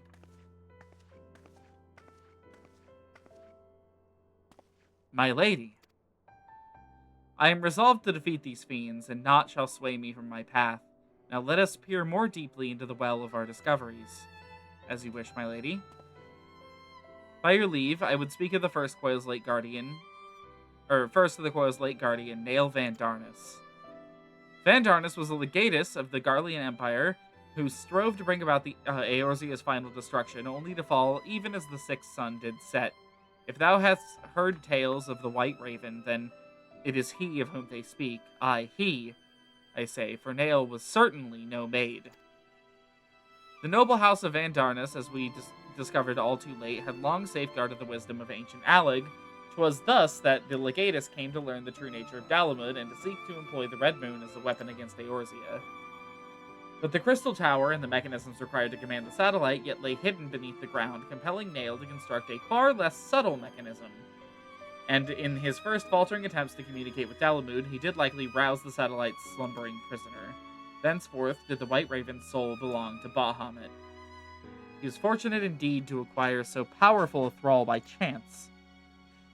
'Tis little wonder he was so loath to part with him, while let a simple thing like death deprive one of so useful a pawn. Though we may accuse him of bungling Van Darnus' resurrection, I dare say Bahamut was as content to have a handmaiden as a manservant. I can only hope that the two thralls we encountered were the extent of his flock, yet I cannot help but dwell on Nail's final words, those beloved children of whom he spoke. I assumed at first that he referred to the moon's beastly guardians, but should Bahamut have enslaved other mortals, we must needs remove this source of worship, otherwise our efforts to disable the coils shall be for naught. Forgive me mine indelicacy, my lady. Thou art wise indeed to speak of expunging the primal's thralls, but canst thou truly pursue a course which would cost thee thine own grandsire? My heart and mind are as one on this matter. Grandfather's salvation can be won by but a single method, the destruction of Bahamut, and aught that might serve to sustain him. Miku, while Urianger and I endeavor to ascertain the existence of any further thralls, I suggest you grant yourself a moment's respite. Rest assured that I will contact you the moment I have need for your inimitable talents. I hope I pronounced that right. That we've achieved so much I owe to you. I fear, however, that our trials have only barely begun.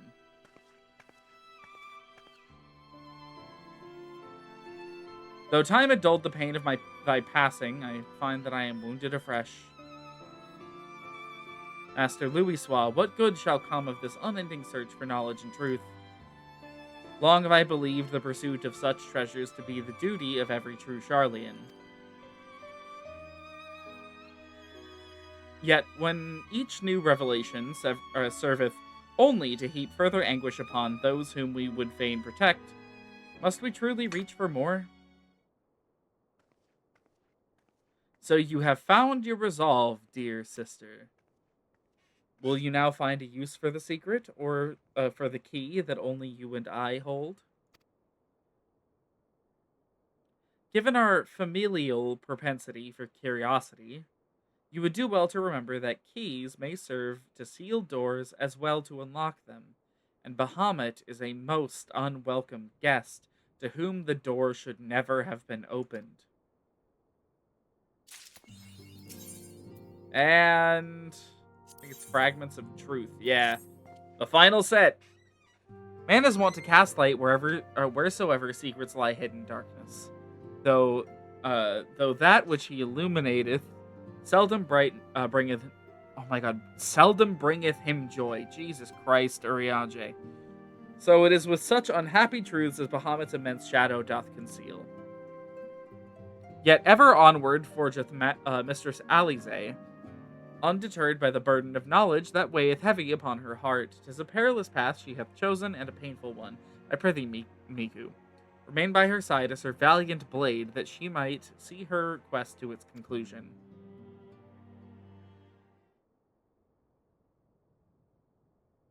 Miku, it is well that you are here. My lady, how might I serve you this day? I have met with some difficulty in my mission, Urianger, and I should be grateful for your counsel.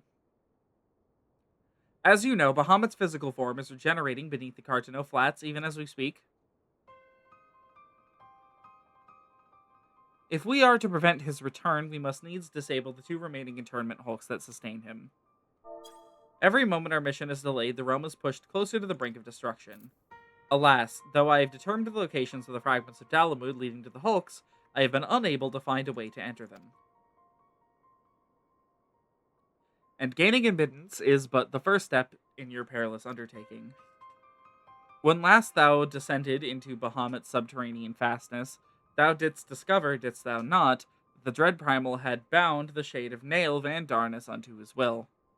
And though thou didst consign the fallen legatus to blessed oblivion, thou mayest recall that the piteous wretch was not alone. Doubt, oh my god, they're just gonna recap that Louis Swab was there. Doubt not, but that Bahamut's other thralls shall seek to hinder thy passage. You can say his name, Urianger. I've not forgotten that grandfather is waiting for us.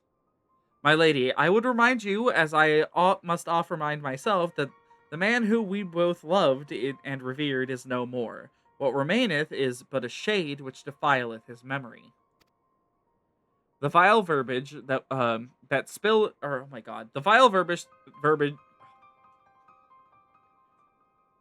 vile verbiage that spilleth from his lips must not be heeded, for it cometh not from your grandsire, but from Bahamut himself. You need not worry, Urianger. Come what may, I will not stray from the course. I will not let grandfather's sacrifice be in vain. But mere words will not take us whither we must go. As I said, I have been unable to find a way to enter the fragments of Dalamud. My lady, might I suggest that you visit the fragments again, in Miku's company? Full oft hath the warrior of light set events in motion by virtue of her presence alone. 'Tis possible that she may do so again. I, the while, shall search for answers of mine own. By our efforts combined, full sure am I that the path shall be revealed to us ere long. Were it anyone else, I should question the wisdom of such advice. Yet, I cannot deny what you say about Miku is true. Very well, I shall do as you suggest. Assuming you have no objections, of course. Good. Now, we seek entry into the 2 fragments of Dalamud. One lies at the Burning Wall in eastern Thanalan, and the other in the Singing Shards of Mordona. I left an assistant at each location with instructions to continue searching for a means of ingress. It is not impossible that they could have since found something useful to us. Let us begin by visiting my man at the Burning Wall. Dex, I think it was?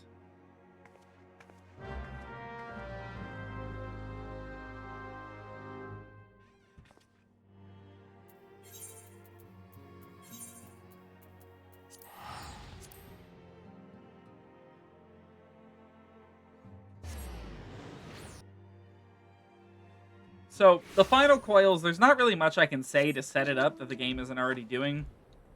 It's not relying on some lost arcane knowledge from 1.0 or anything. It's just, you know, the conclusion to this. Anyways. And like I said, arguably it is the climax of A Realm Reborn in its entirety.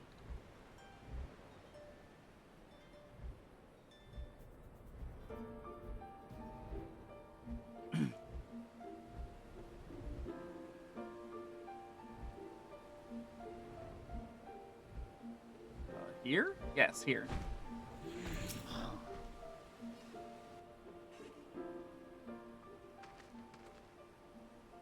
I say, are you not Mistress Miku, the lady's most faithful companion? Sinus, madam, at your service, and I may say what an honor it is to meet you.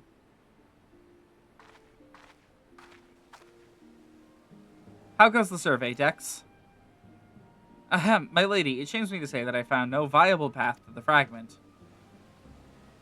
Though it stands there, before our very eyes, the way thither has thus far proven impassable. When the fragment fell and pierced the land, it caused a prodigious amount of aether to spew forth. 'Twas this that gave rise to the land's twisted lay, which seems destined to thwart our efforts. Even were an opening to exist, I fear that we would struggle to reach it. We cannot give up. Keep trying. So near, and yet so far. Well, it avails us not to stand here and stare at the thing. Let us away to Mordona and try the other fragment. Perhaps Sinus is fared better. Upon that note, my lady, there is something I must tell you. I'm sorry to report that I lost contact with my brother just over a bell ago.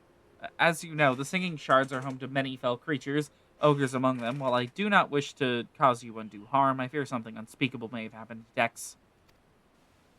What? Why didn't you... Give me strength. You must hurry to my assistant's aid, Miku. I love how subtly they're like... Or they have Alize mix up their names. It's pretty good.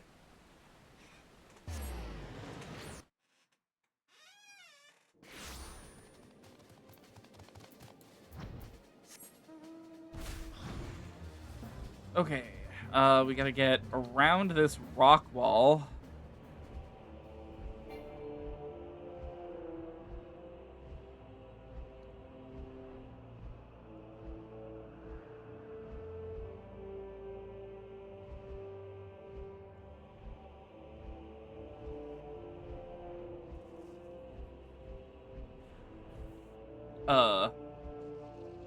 What? What the fuck was that? Okay.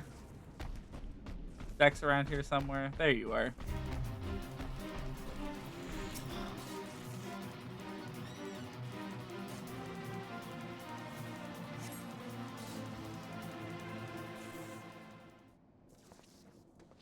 How did Alize mix these two up? This guy's bald.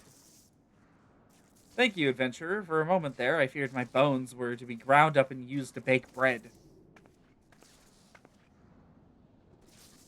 I'm relieved to see that you are unharmed. It was wrong of me to press such a dangerous task upon you. My lady, your worries are wasted on me. 'Twas nothing at all, I assure you. Ahem. If it please you, I shall report on my findings. As you can see, though the tip of the fragment is exposed, the rest is encased in rock and crystal, rendering it impossible to enter the structure. We might try excavating the area around the fragment, but that is like to take time, and there really is no telling how deep we may need to dig before we find a suitable point of ingress. As such, I am forced to conclude that gaining entry to this fragment is unrealistic. Forgive me, my lady. Confound it, we are losing precious time. What do we do now? 'Tis I, Urianger, glad tidings have I for thee and my lady. For a blessing, a way hath been found by which thou mayest enter the remaining fragments of Dalamud. Pray escort Mistress Alize to the cerulean processing plant in northern Thanalan. There, all shall be made clear. It's a long unlock. Urianger has found a way.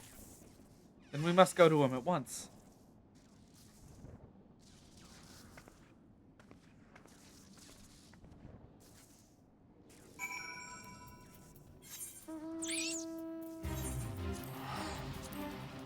Oh, cool, the Fate boss.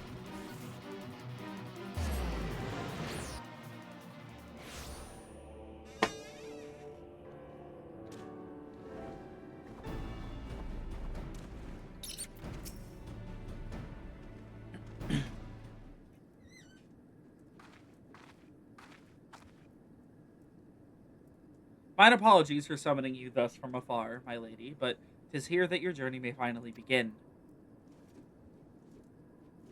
I did wonder, to my knowledge, there are no fragments in northern Thanalan.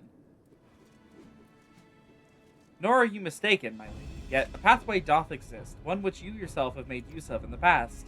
At the conclusion of your several forays into the binding coil, it was at the crystal formation which lieth in the north of this place you did emerge, was it not?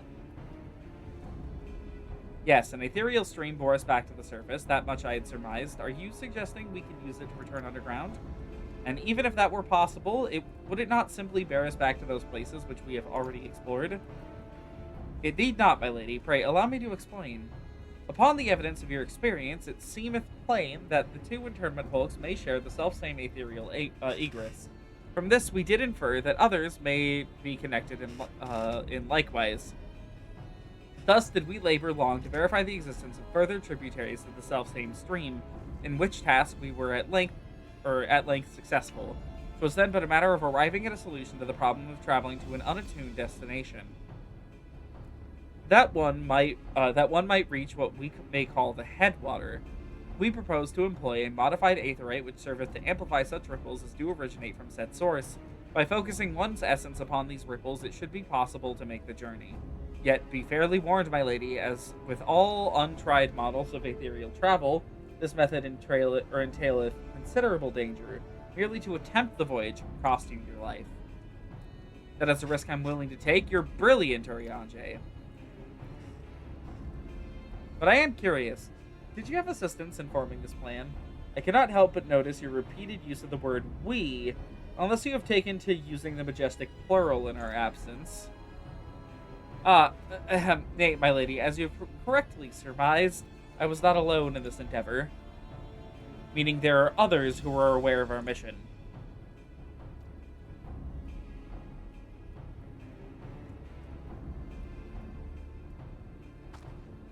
Well, it cannot be helped now. Preventing Bahamut's return is what matters. If some secrecy must be sacrificed in order to achieve our goal, then so be it.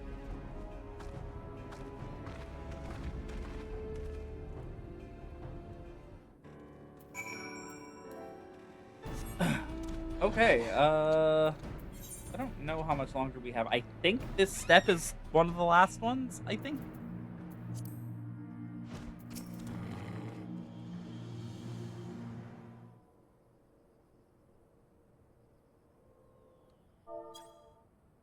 So that must be the modified aetherite, but what are the immortal flames doing here?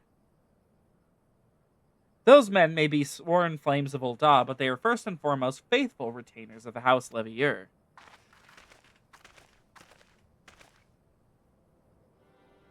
Alphino, so it was you who was helping Urianger. Who else could it have been, dear sister? Lest you worry, I have no intention of making the details of your venture public. Like you, I would prefer to avoid causing a panic. But given that which is at stake, namely the survival of the realm, one must be willing to accept help when it is offered, would you not agree? At the very least, do not be cross with Urianger. 'Twas at my behest that he kept silent. We will speak later. Pray, forgive me, my lady, but knowing full well your intent, I judged it meet that Master Alphino be informed. Though your grandsire hath become Bahamut's thrall, his noble blood curseth yet through both of your veins. And if he must needs be struck down... Do you hear that, Alphino? I mean to strike down grandfather. And when I have done so, I shall banish Bahamut to the Aether. Nothing you say will sway me from my course. I will protect Eorzea, and I will uphold grandfather's legacy. Grandfather's legacy, so you still do not know what you yourself desire. Your actions are still driven by borrowed resolve.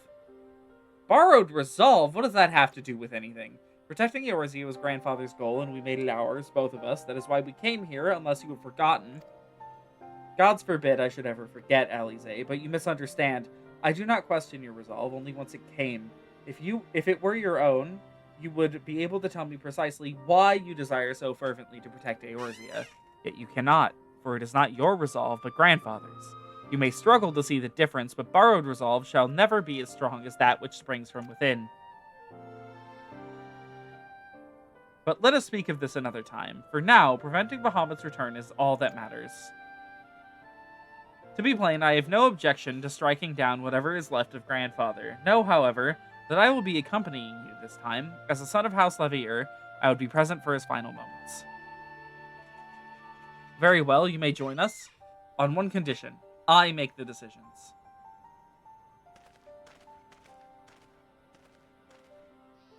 If it please my lady, the name's Erkenrod Our preparations are just about complete. When you're ready to embark on your mission, just give me the word. I'll be waiting for you with the cerulean processing plant.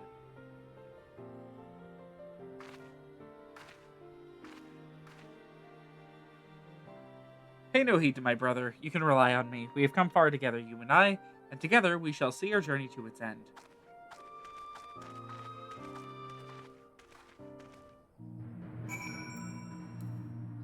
Oh, and there's the unlock.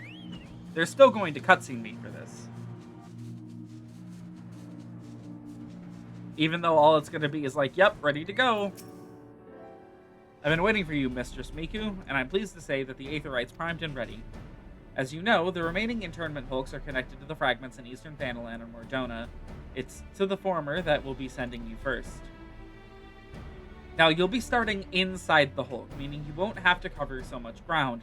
The drawback being that you'll be fighting for your life from the moment you get there. Oh my god. Best be prepared for anything for my lady's sake, if not your own.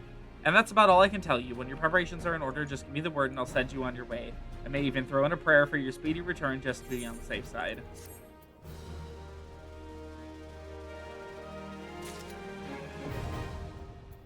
And now the final coil of Bahamut is open. That's not the button I wanted to hit. Oh. Someone's in combat.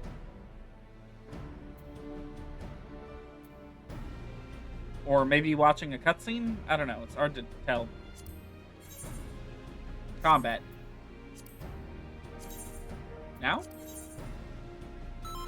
Okay. Alright, final coil.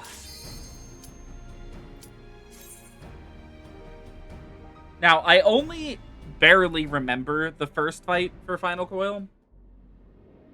So, I don't really have a lot to add in terms of like, oh, the mechanics for this one were blah, blah, blah, you know?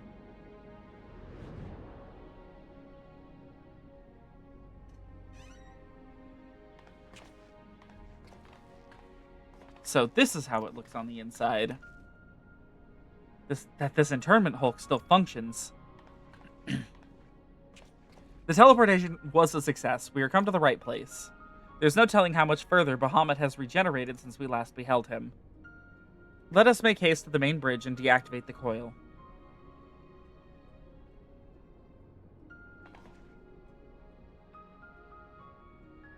There were receptacles similar to these in the previous Hulk. Those held chimerical beasts, but only the Alligans know what other abominations may be sleeping within. They may well be part of Dalamud's internal defenses. We must stay on our guard at all times.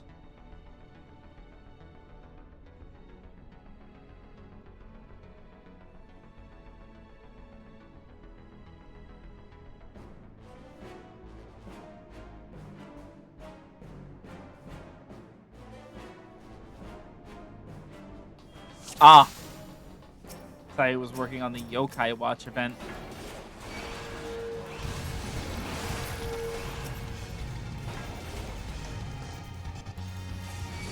Yeah, I don't remember this one. I think my raid group must have cleared this in like one go or something.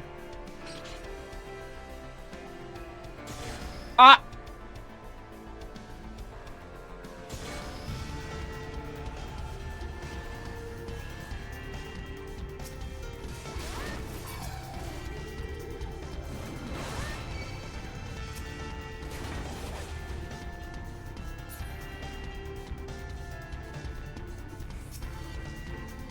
There's still more of them.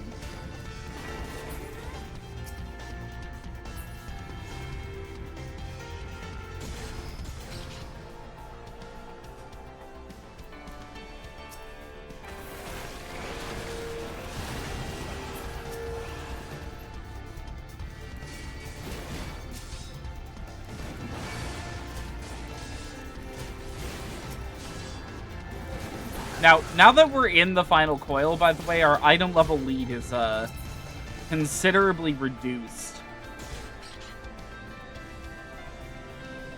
So we are going to be doing a lot less damage.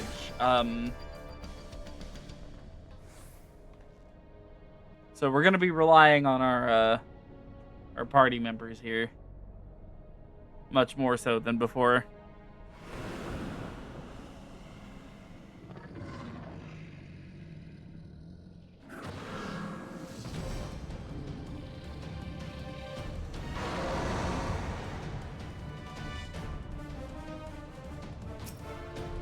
Okay.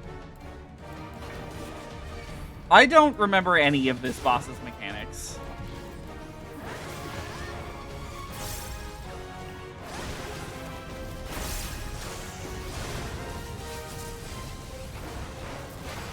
Oh, it's invulnerable.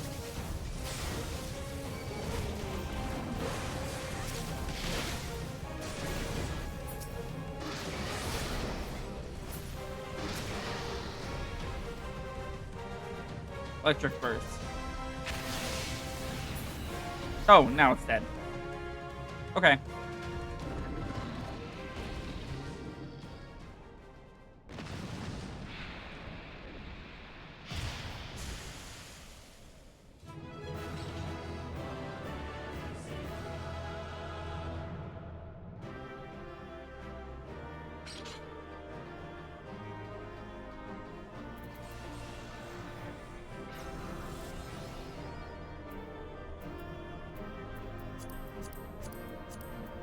We can't start that cutscene until Sai was out of here.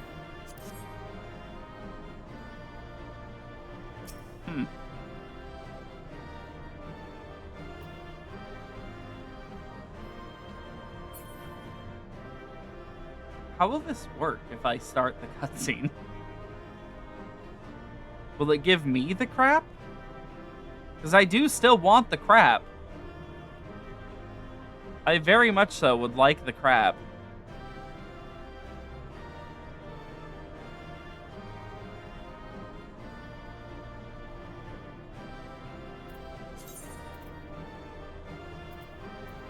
Huh, these are all different. That's interesting.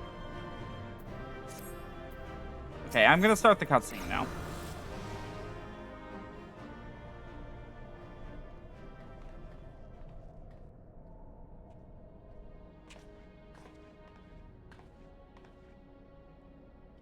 By the 12 dragons and so many.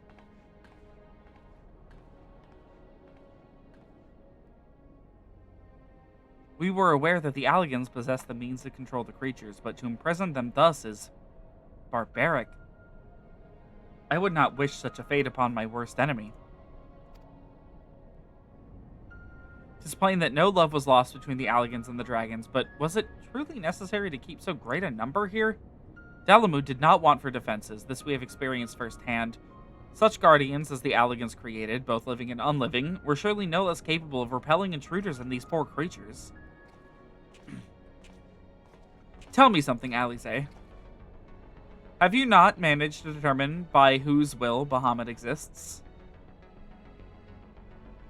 No, I have not. At first, I assumed Bahamut had no people of his own, that the Alligans had perhaps discovered a way to simulate prayer itself. However, Nail's words gave me cause to reconsider, specifically the Shade's mention of Bahamut's beloved children. Oh, the crap. From that, I inferred that the Primal is given form by the will of the worshippers from whom we have yet to... Oh. God, strike me down for a blind fool. Bahamut's beloved children, right there before my very eyes. How could I be so stupid? Who else but the dragons of Eld would summon Bahamut? Who else but they could sustain him? And to think I wondered why the Alligans kept them imprisoned here.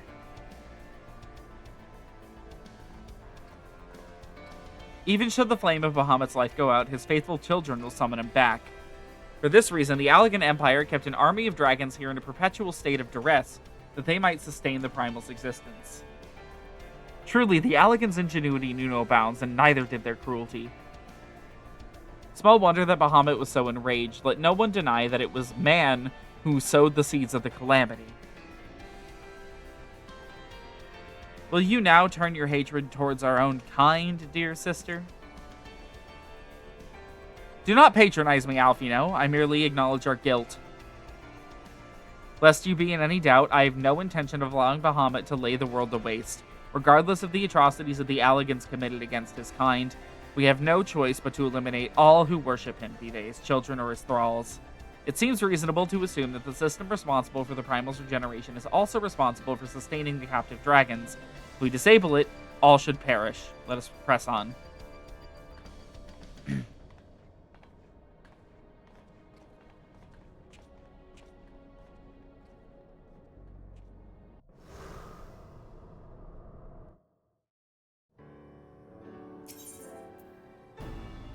Oh.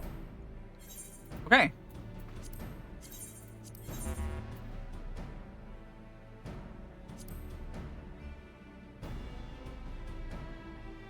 I shall wait.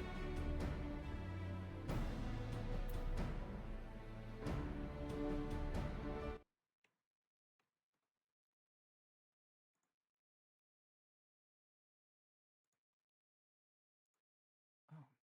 Okay, weird. We didn't have another outage, did we? We did. We did have another outage. Thank God I was recording.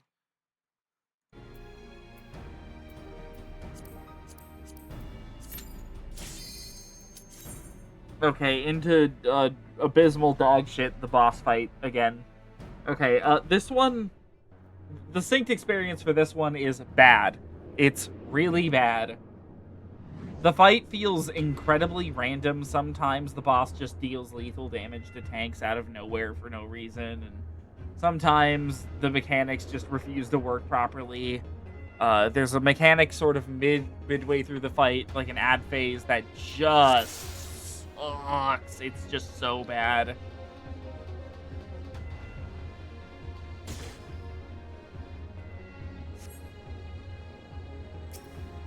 Okay, I was worried about this section. Normally it sends players across the different sections.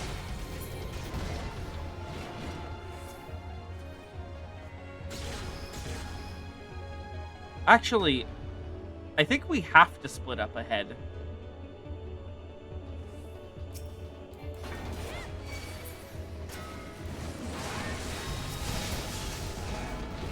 If I'm not mistaken. Oh, no.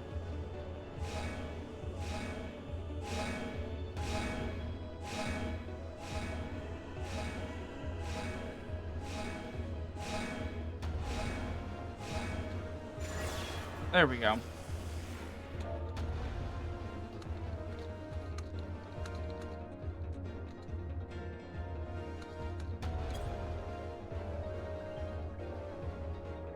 Let's try it.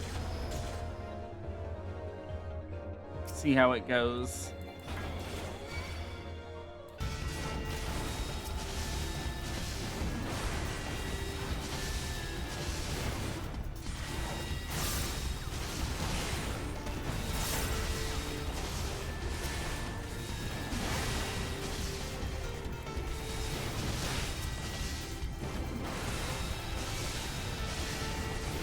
Really getting a lot of use out of this axe tonight.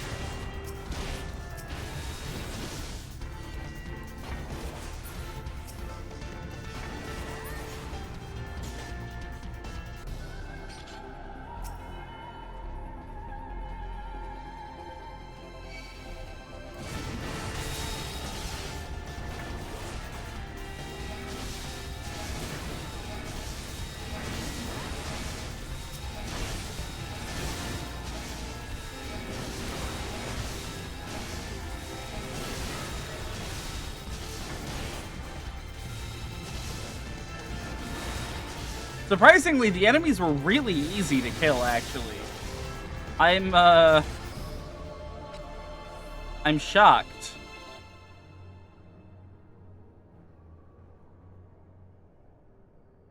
Anyways, my nemesis has arrived.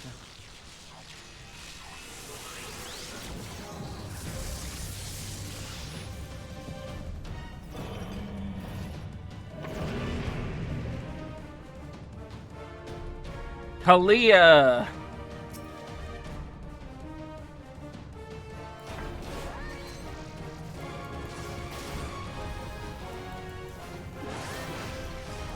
Don't stand under him.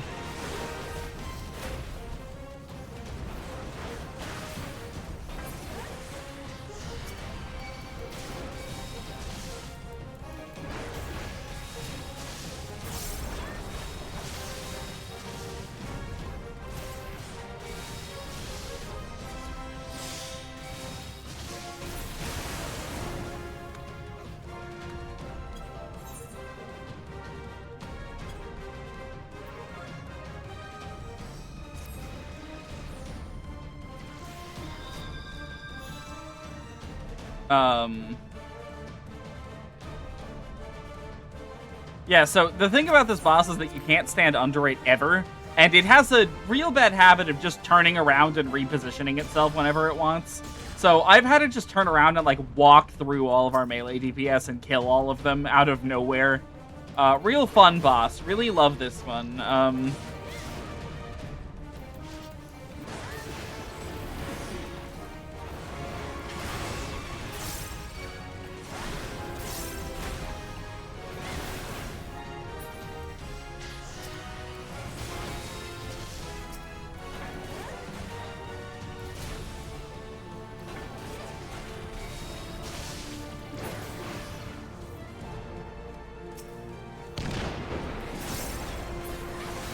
Thank God.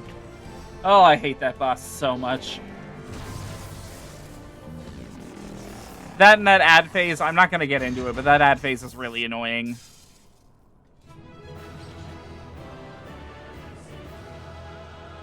Goodbye, Kalia. I hope to never see you ever again in my life.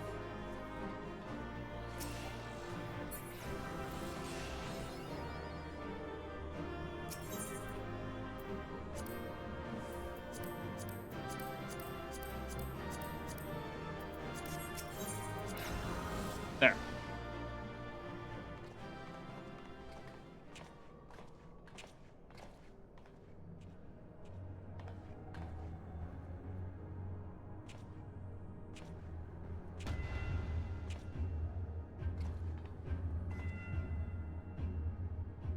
Why, this looks like a model of Dalamud, yes.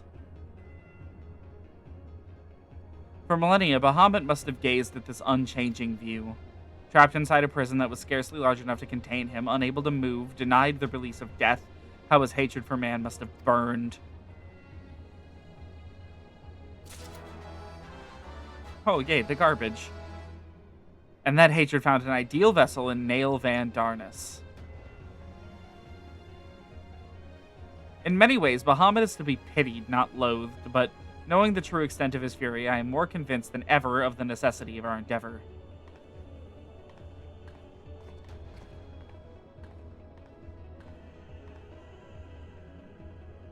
Besides, his is not the only soul that cries out for vengeance.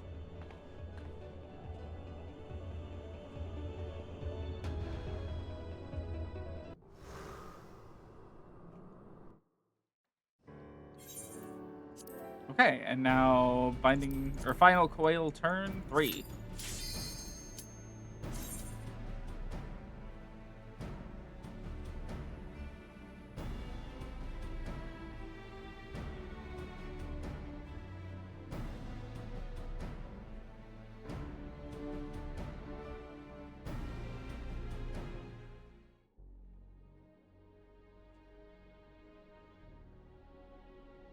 Gods, he is almost whole again. Oh, ARR Alley's a jump scare.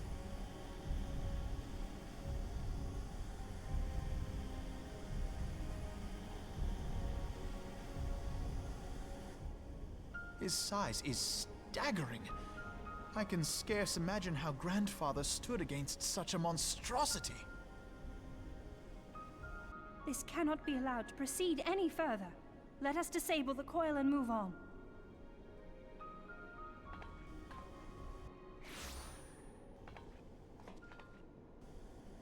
Grandfather? No, that man is dead. I will not dishonor my beloved grandsire's memory by calling you such. You are but his twisted shade, the thrall of a mad primal. You were foolish to disregard my warning, child. Are you so convinced of your own righteousness?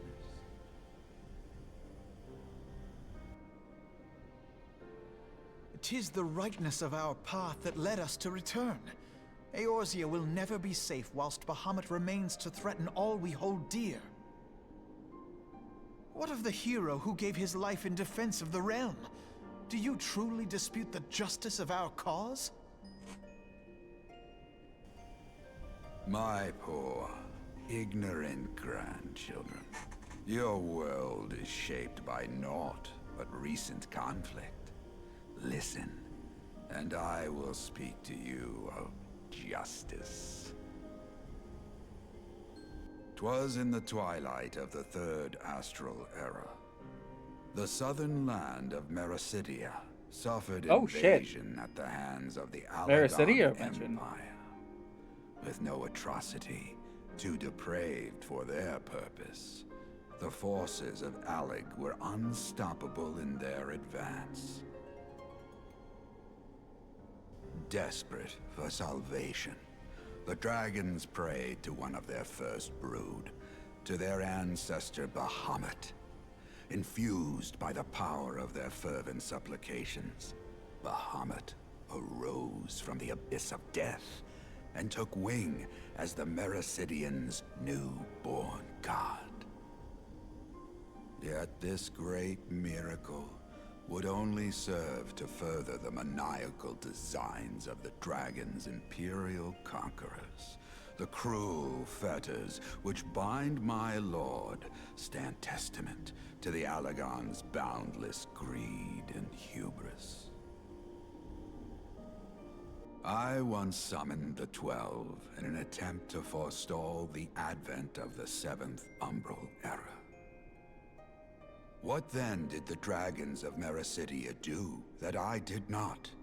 Wherefore are they accursed and I exalted? 'Tis man's overweening belief in his own primacy that blinds him to the commonness of his condition and the truth of his own tyranny. As long as man is suffered to remain, the dragons shall never be at peace. Only when the plague of people has been expunged shall the children of Lord Bahamut be free. Then shall the world know true justice. Stop it! Grandfather would never say such things. His belief that people were worth saving never faltered. He had faith in their strength, that they could stand together and push back against the darkness seeking to shape them. A false hope. 'Tis folly to place one's faith in so flawed a race. Stand together? Huh. They would first need to agree on which direction to face. If history teaches us anything, it is that man cannot find common ground between his own 2 feet. Even you, twins whose veins run with the same blood, struggle to fathom each other's reasoning. You hide your differing agendas behind the convenient banner of Eorzea's salvation. Given your obvious self-interest, can you truly claim no kinship with the Alagons?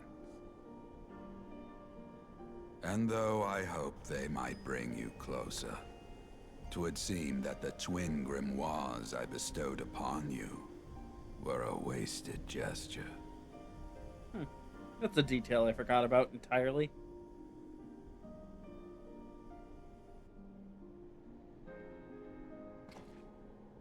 There may well be truth in your judgment of Alize and me, but such a one-sided tirade bemoaning the evils of man rings false, coming from the lips of Archon Louisoix.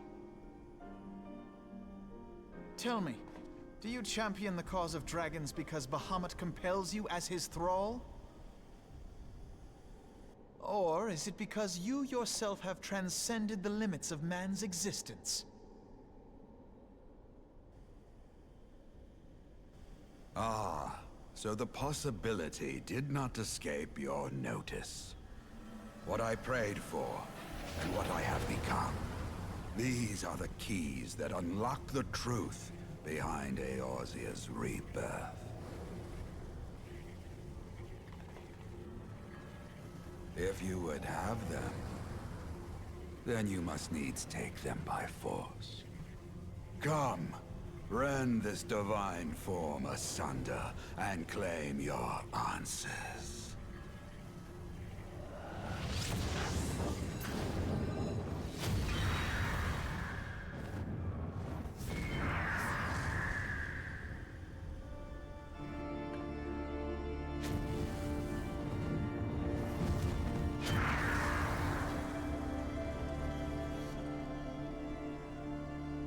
But I thought... No. He has become a primal? It is difficult, I know, but you must accept it. That entity is no phantom or imposter. It is our beloved grandsire.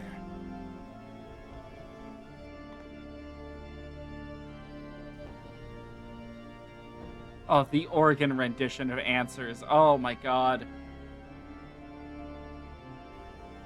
Please, for his sake and for ours, you must defeat our grandfather.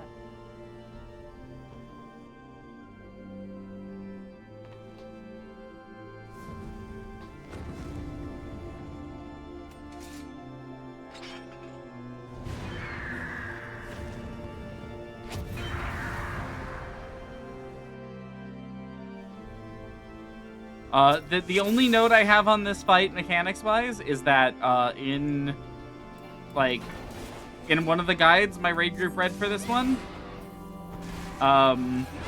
they said that the healers, quote, the healers have a lot going on right now. And my raid group quotes that all the fucking time.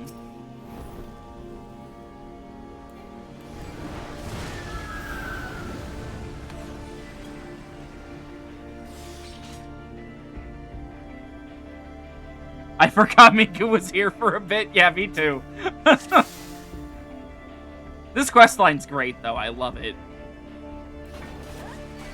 Is there something we fucked up there? I really don't know.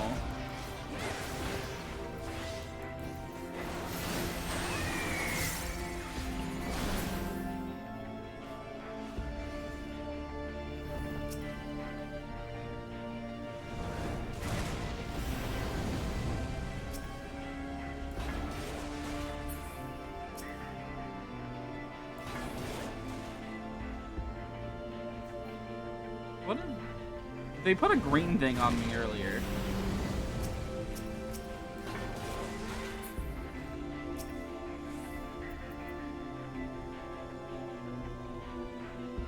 Ah! It's vulnerable!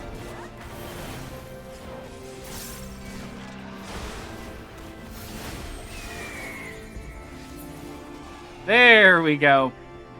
It's proximity. Okay.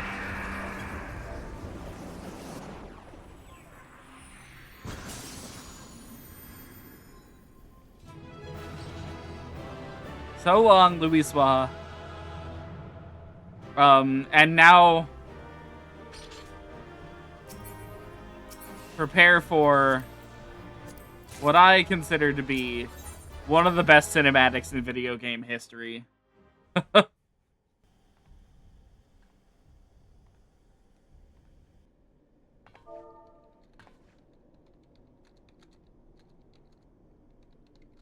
Grandfather is truly gone this time. But better it end this way than the alternative.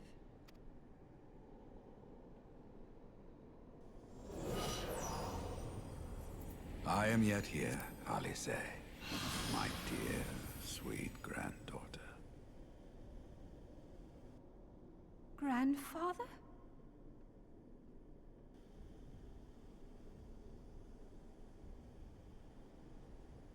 I must thank you, warrior of light.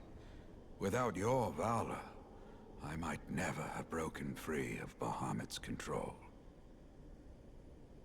These last few moments are mine, to live as the man I once was. This is all that I wanted.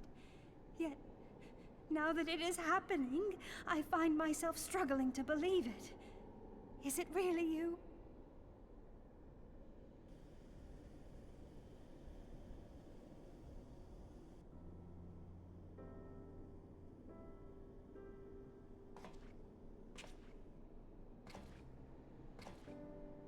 Grandfather, pray forgive me my insolence.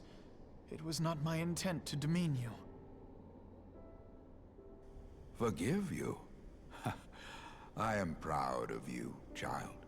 You were wise enough to deduce the manner of creature I had become.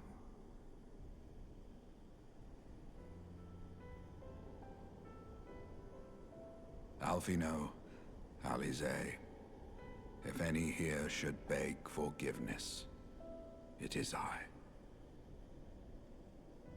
Grandfather, I must ask, will you not tell us what befell during the calamity? Yes, yes, of course. You have come far to hear the truth.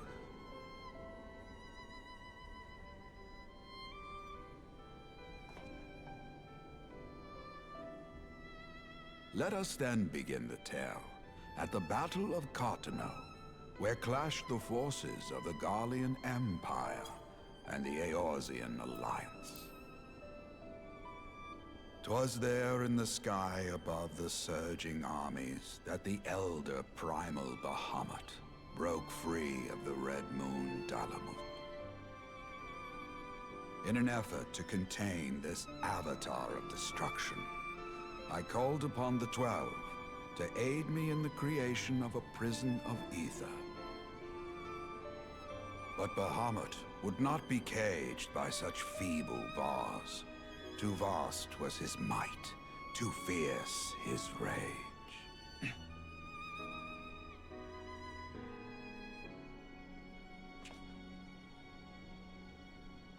Little choice remained to me.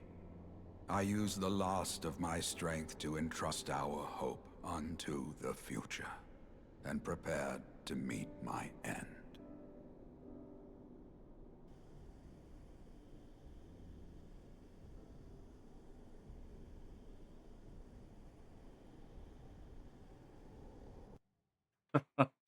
Here we go.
Crazy that they call this a side quest chain, As you by the have way. no doubt surmised, I did not perish. when the cage built from the essences of the 12 was destroyed, the sky was filled with a colossal cloud of ether. This drifting energy responded to the prayers of those fighting below, and to my own desperate wish that the dying realm be saved by infusing me with the power of a primal. This shit's MSQ. Like, I became the immortal phoenix, ancient symbol of rebirth. Like, there is no universe in which Rising this is into side the sky, quests. Okay? I struck Bahamut with all my newfound strength. The blow shattered his earthly form, and a shower of ether rained down upon the land. Thus began the rejuvenation of Eorzea. Believing the deed done, I relinquished my hold on that staggering energy, desirous that it should be returned to the realm without delay. But I had not reckoned on Bahamut's tenacious will. Even as he teetered upon the cusp of oblivion, the dragon reached out to claim me. Alas, within my fast fading form, enough remained of the Phoenix's energy to offer Bahamut a hold, and he dragged me along in his wake. And thus began your existence as the Elder Primal's thrall. I cannot help but wonder at his will to survive. Though he was all but obliterated, Bahamut found a way to seize the power you surrendered. That would explain why part of his physical form survived to be entombed underground. It would also explain why Eorzea was so terribly warped. Even as the land sought to restore itself, the returning flow of ether was cut off. Ah, very good. When his grip on existence was once again secured, Bahamut did not cease his feast until he had consumed every last mote of ether that yet floated in the air. And still he was not fully restored. You must remember that by this time, much of the freed ether had already returned to the land. That which remained was not sufficient to reconstruct so massive a form in its entirety. But there did not need to be. Not for a being sustained by the marvels of Allagan technology. As long as some piece of Bahamut persists, the coils will seek it out and continue their regenerative task. The fragments of Dalamud appear motionless from the surface, but deep beneath the ground they had been searching, tunneling through rock and soil towards their escaped prisoner. And, as you have observed for yourselves, they found his heart. Warrior of Light, heed me. You must put a stop to Bahamut's regeneration. Oh, right, I'm here. Yeah. Whether it be for man or for dragonkind. The question of justice is irrelevant. The Elder Primal will leave naught but a smoldering wasteland for both his children and ours. I beg you to defend Eorzea and guide its people to the future they yet struggle to find.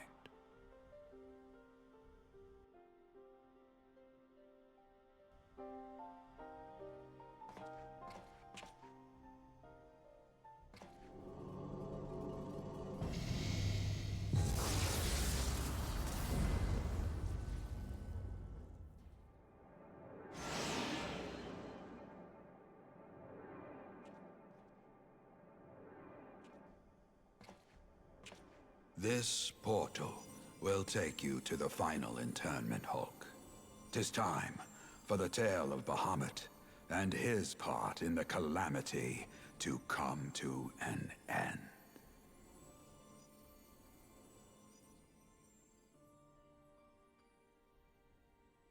Alfino, Alize, pray, come closer.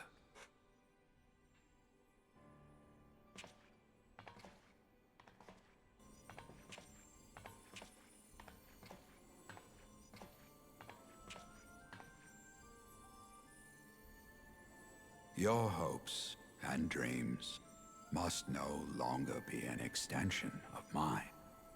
You must needs find your own reason to fight for this realm, your own meaning in this sea of chaos. Will you do that for me? Of course, Grandfather. I have already made it my mission to see this newborn Eorzea survive and flourish.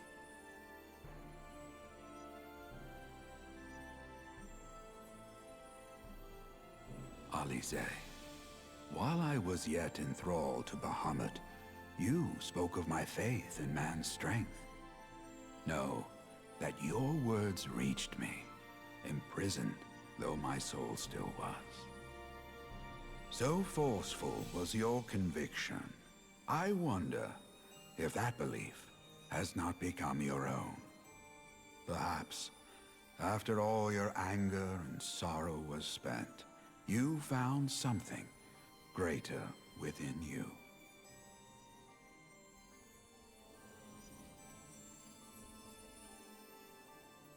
See this fight to its culmination. 'Tis also your strength, in which I have faith.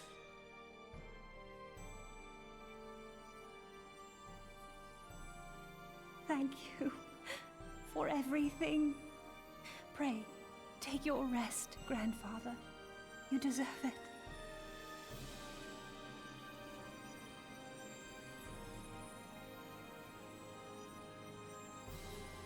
There are records of an art that allowed one to summon the power of a primal from the essence of its demise.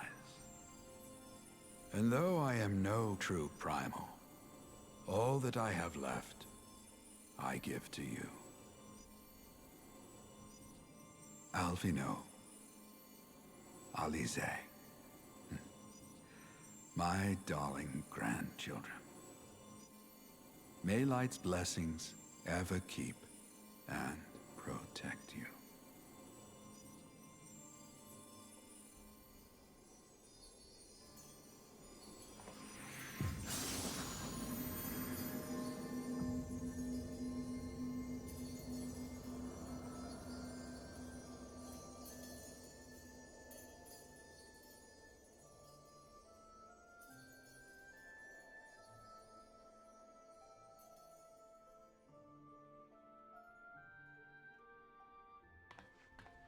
Come, Warrior of Light. Our task remains undone.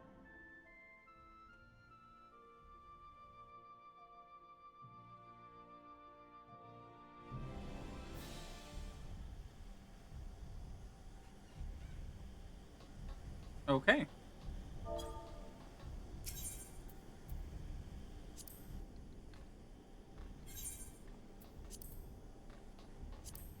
Final Coil of Bahamut turn 4. This is effectively the like I said, the climax of ARR, the final boss of A Realm Reborn.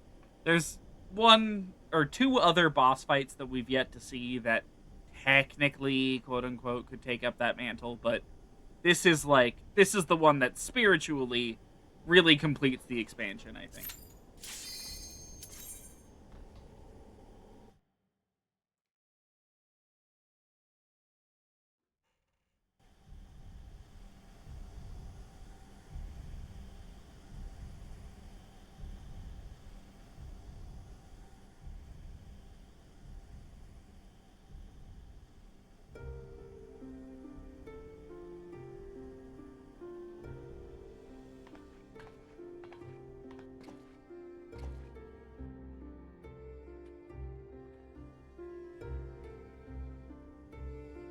"'Twas a long and arduous road, but at last we reach its end. Farewell, Bahamut. I banish you back to the ether."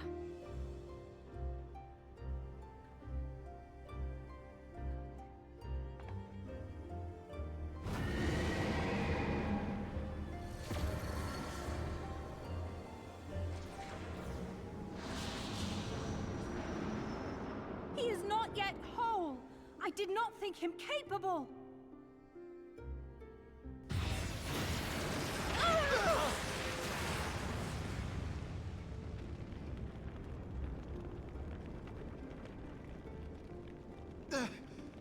Alize!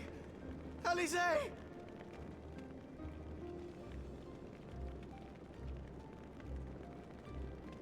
I had thought it finally over.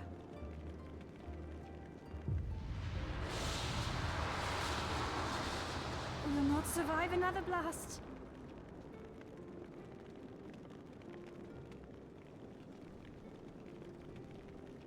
No. Is this how I honor my promise to Grandfather? You must needs find your own reason to fight for this realm. Your own meaning in this sea of chaos.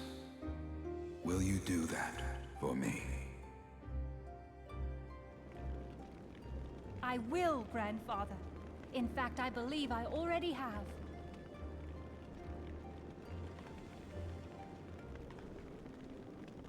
That reason has been with me all along, guiding me.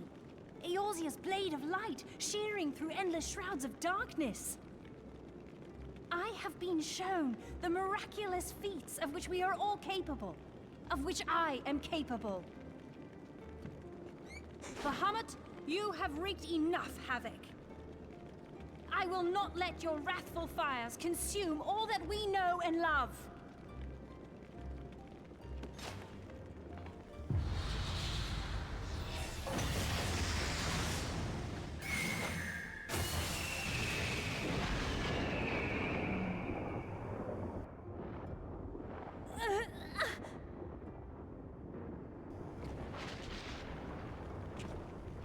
How long I have waited to hear you say that. You have found your resolve at last. Yeah, this game's one is like the slowest yet hottest burn. That's a good way to describe it, actually. Let me join my strength to yours. God, and you haven't even seen the ending of A Realm Reborn yet. Because, oh my god. In this moment, our purpose has become one. It really does get better after 200 hours. You just have to trust me.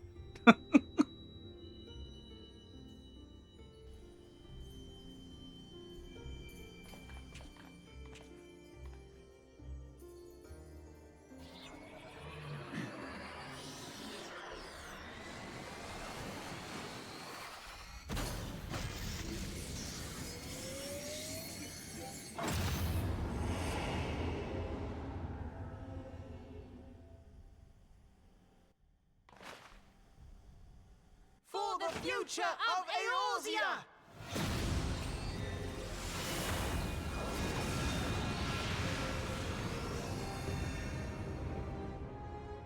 This last task is yours, Warrior of Light. You must destroy Bahamut's crystal core.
Cutscene gives me chills every time. Yes, the boss theme is Answers. It only progresses as the fight does, so unfortunately we won't really get to hear the completed song, but I played it for the intro, so...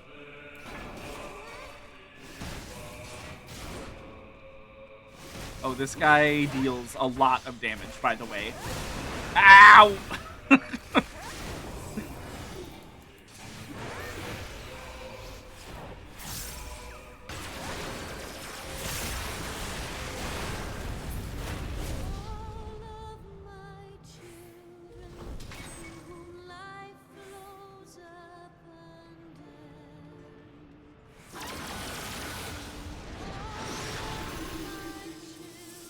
I don't think I want to stand in that. Nope.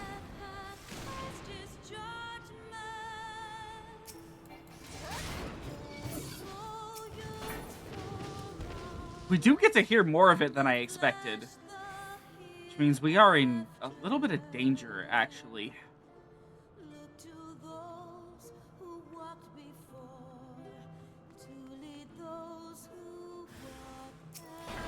This fight is incredibly fun, by the way. I loved every minute of doing this with my sync group. Shining is the land's light of justice. Getting more ads, or is he dashing again? If he's dashing again, that's a problem. More ads.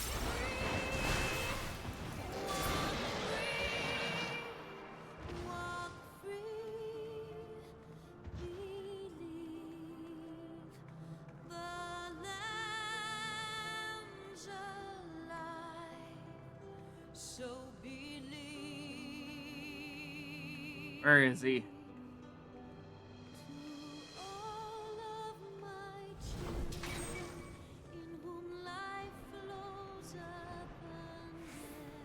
I'm probably dead here. No!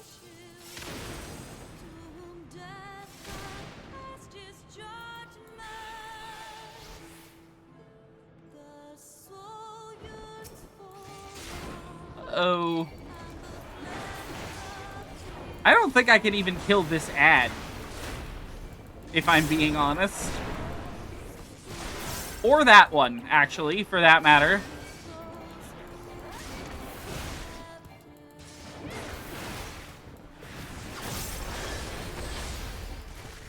Definitely not the new ones.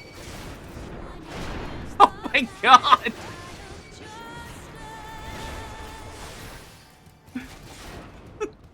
Ow!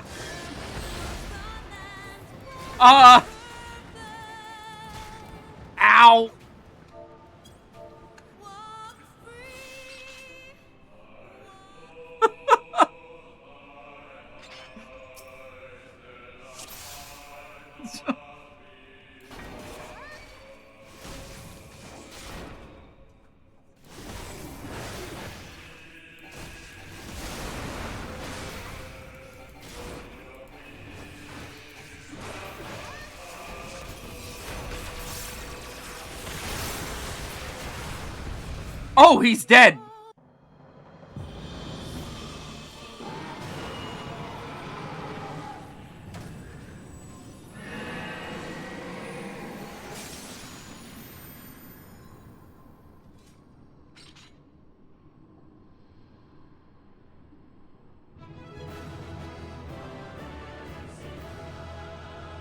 Why did he die that time?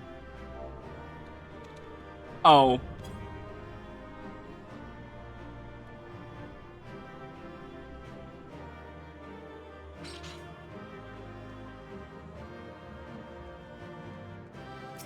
I figured out why he died that time. Oh, he dropped a gun.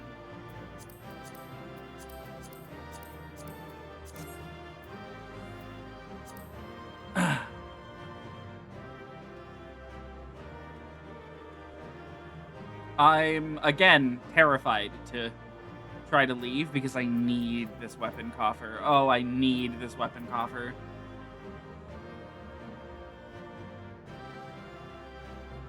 I have plans for it, you see.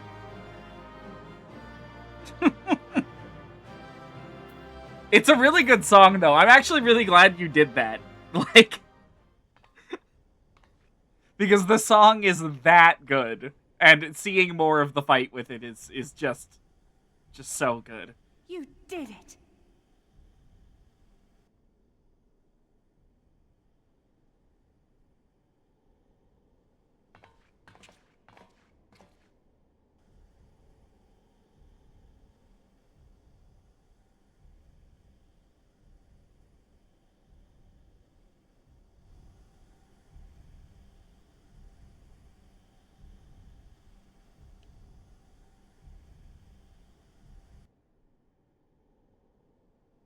But one task remains.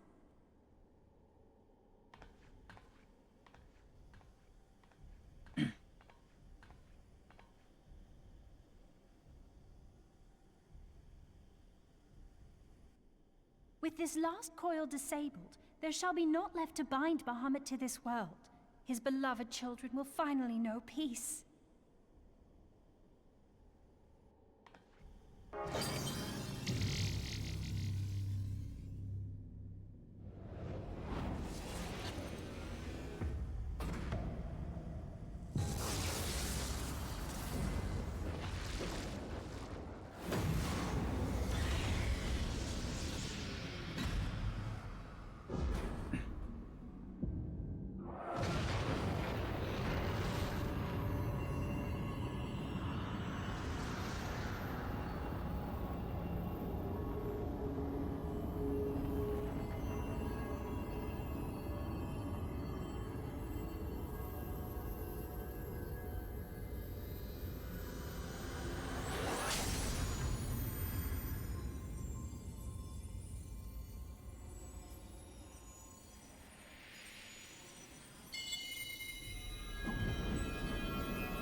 Yeah, side quest, by the way. Side quest. Defeating the main villain of this part of the game. Side He is quest. truly gone. Just insane. You knew, didn't you? You knew what Grandfather had become.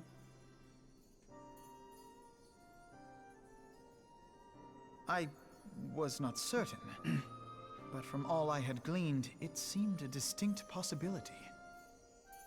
The scene people describe of the Battle of Cartano was one of unimaginable devastation, and 'tis through the combined prayers of the desperate and an abundant source of ether that primals are born. I merely put two and two together. And you consider that a sufficient explanation? Well, however you stumbled across your theory, 'twas this revelation that made you wary of my attachment to Grandfather. You feared that in my obsession, I would fall under his primal sway. Is that why you decided to join us? To pull me back should I show signs of wavering? Pray forgive me, sister. I wished only to protect you. Yet I see now that I needn't have doubted the strength of your conviction. May I ask you a question? What do you now intend to do with the truth you have uncovered?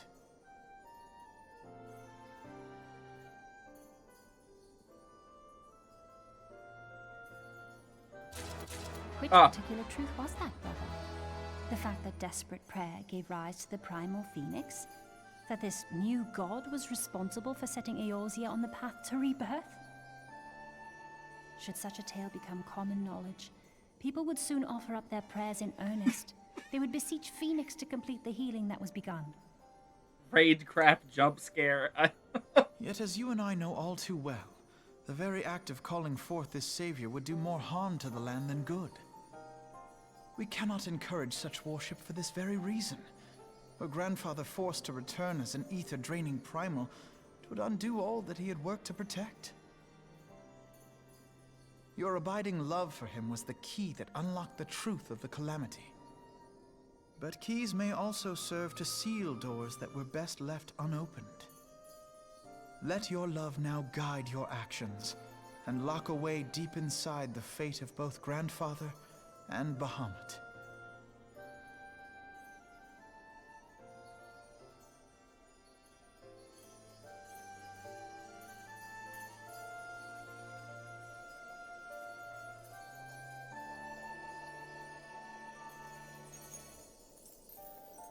Fear not, Alphino. I understand what must be done. The realm need not know the truth for it to be saved. I like the idea that they can hear it. That the Elder Primal is banished, to return no more. That is enough. It's like phone notifications going off in the corner of the room.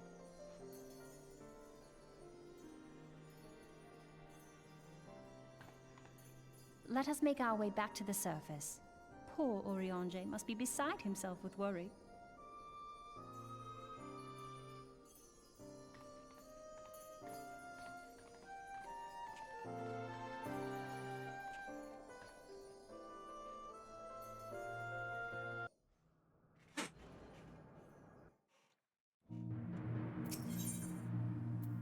Okay, final quest. And here we are again after that descent into darkness. The desolation of northern Thanalan seems paradisial. As promised, I shan't reveal the truth of the calamity to a single soul. However, the nations of Eorzea will require certain assurances that the threat of the new primal is gone. Kept in the dark over long, it is only a matter of time before they seek answers of their own accord. Let us recommend that the fragments of Dalamud are sealed off, that the truth may rest undisturbed. But first, we must go and report to Oriange. It would not do to keep him in suspense. I dare say we shall find him pacing up and down at the cerulean processing plant. This gives an achievement, I think? With a title attached to it, I'm pretty sure.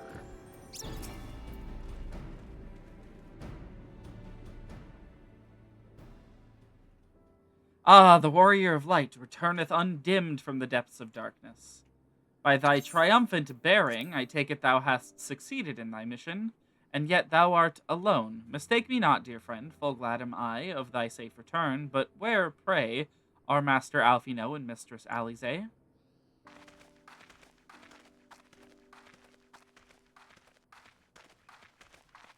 Here, my friend, forgive us our lateness, we took the scenic route. Bahamut is no more, the realm is safe. By the heavens, look at you! Yeah, they kinda got terror-flared, but they're okay. What horrors your young eyes must have seen, what suffering your young bodies must have borne. Pray tell me, where are you hurt? Your wounds must needs be cleansed and dressed at once. I shall make for you a poultice which draweth out... Be at ease, my friend, we're hale and whole, I assure you.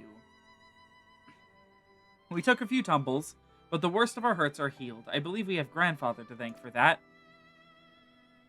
Master Louiswa, then you met with him once more, but wherefore should Bahamut's thrall seek to ease your suffering? I promise to reveal all to you in due course, dear friend, but first, there is a matter which requires our immediate action. Now that Bahamut is defeated, we deem it best to bar entry to all of the fragments of Dalamud. To this end, we will convince the nation's leaders that the danger is past, and to invite cooperation in ensuring that the fragments are never again disturbed. Come, let us depart and seek an audience with them forthwith. A moment, sister. You need not burden yourself with this task. Oriange and I will more than suffice. Might you not take this opportunity to rest? The gods know you have earned it. But I am fine, brother. Besides, you have been through as much as I have. Oh, I see now. You would play your game of diplomacy and wish me out of the way. No, I not could be further from the truth, Alize.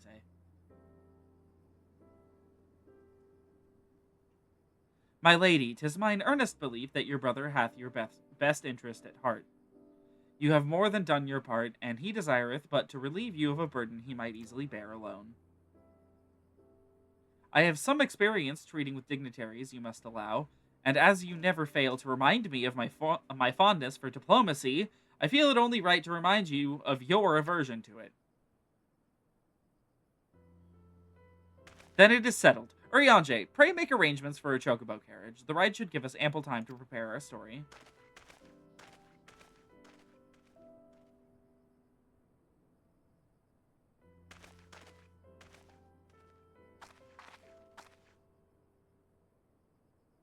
Alfino.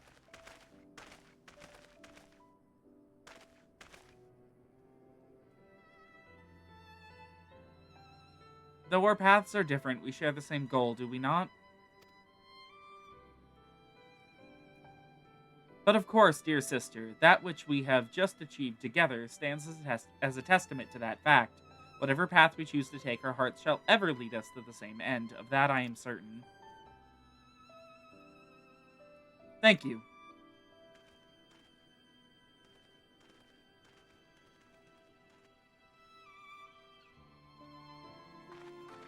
There's a place that I would visit. Might I ask you to accompany me?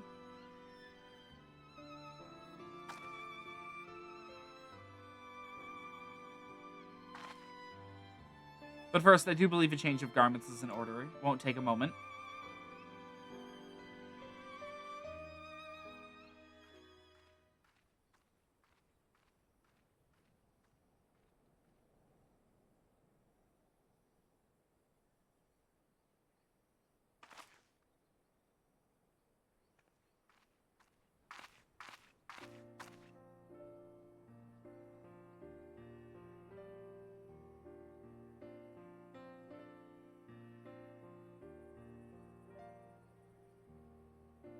The landscape is the same. Of course, there's no reason it would be otherwise. And though it would be And though it would be poetic for the fragments to magically disappear, I am well aware that they shall remain long after you and I are gone.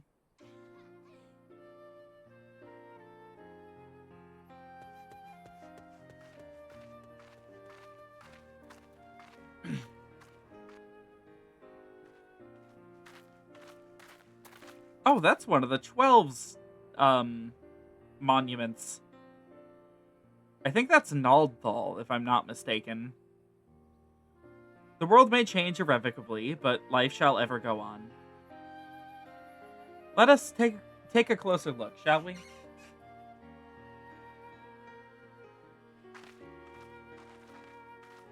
And we walk away? Okay. I have no doubt that Alfino will do an admirable job concealing the truth of the calamity, and such truths as were revealed in those dark depths will never see the light of day. I myself agreed that it must be so.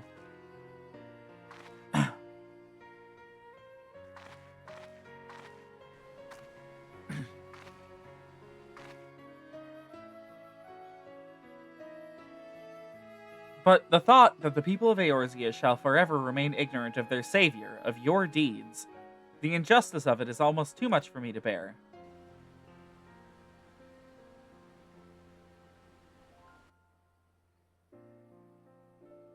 How typical of you, Miku. Ever the heroine. Even so, I cannot deny that I feel better for your reassurance. But I want you to know that I will never forget. You are the friend who freed you are the one who freed Grandfather's soul and saved Eorzea from Bahamut's wrath. And though these great deeds would never be remembered in song, their consequences will be felt forevermore by every soul who calls this realm home.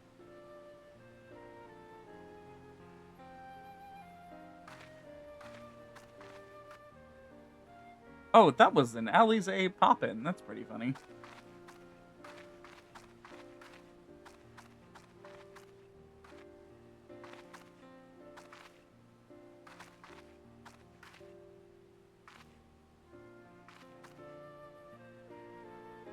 Yes, this spot will do.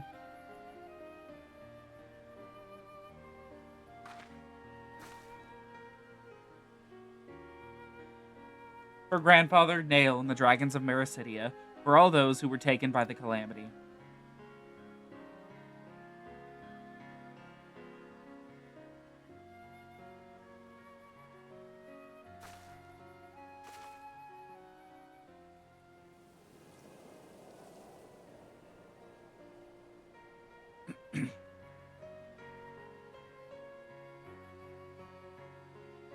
At long last, our struggle with Bahamut is over.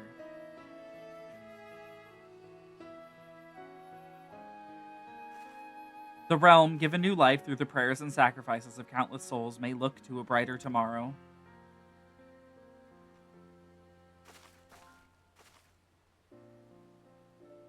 When the dust of our adventure is settled, I shall embark on a journey.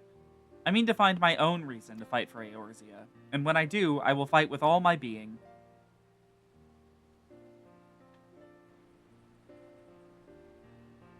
You have done so much for me, Miku. One day, I hope to be able to repay you in kind. I have no doubt but that you will continue to help those in need and grow ever stronger in so doing. I shall endeavor to do the same, and if the 12 are kind, I hope one day to become Eorzea's sword in the darkness, as you are.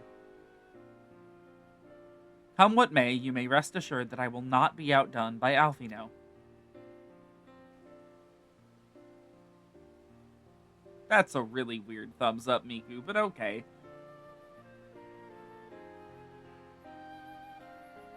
When next we meet, I promise that I will not disappoint you. Till that day, fare you well, friend, and thank you from the bottom of my heart.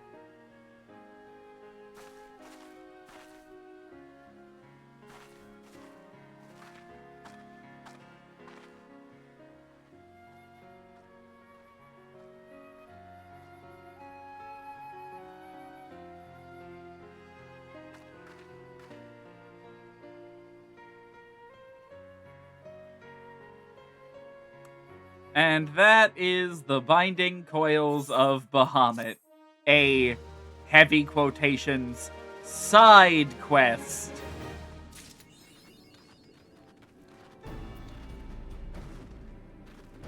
And with that, we get a new title. The Final Witness. Everyone give Sayu a big thank you for escorting us through the coils and only causing a little bit of havoc as a treat.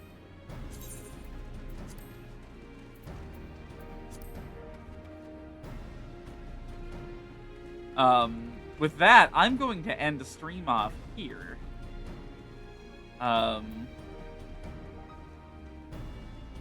So I'm not going to log out on Miku. Obviously, I have a lot of items to sort through. We can do that and that. There we go. And yeah, I'm not gonna do any post stream really. I'm just gonna say thank you everyone for tuning into this one. Again, ran a little long, but that's fine. I figured I didn't know how long this would take, so I figured there was the possibility. Next Miku stream, we are tackling the last couple of follow-up quests for the axe that I hate, and we're tackling I'm gonna say we're gonna finish the patch we're on in MSQ, and if we have any time after those two tasks are done, we're gonna be tackling some more job side quests, crafting and gathering ones. So we're pretty much winding down ARR at this point. I imagine probably only maybe 5 streams left of ARR. Maybe. I'm not really sure. We still have to get through Hildebrand, of course. That's not going to be next week. That might be the week after. We'll see. But really, thank you everyone for watching. Have a great night, everybody.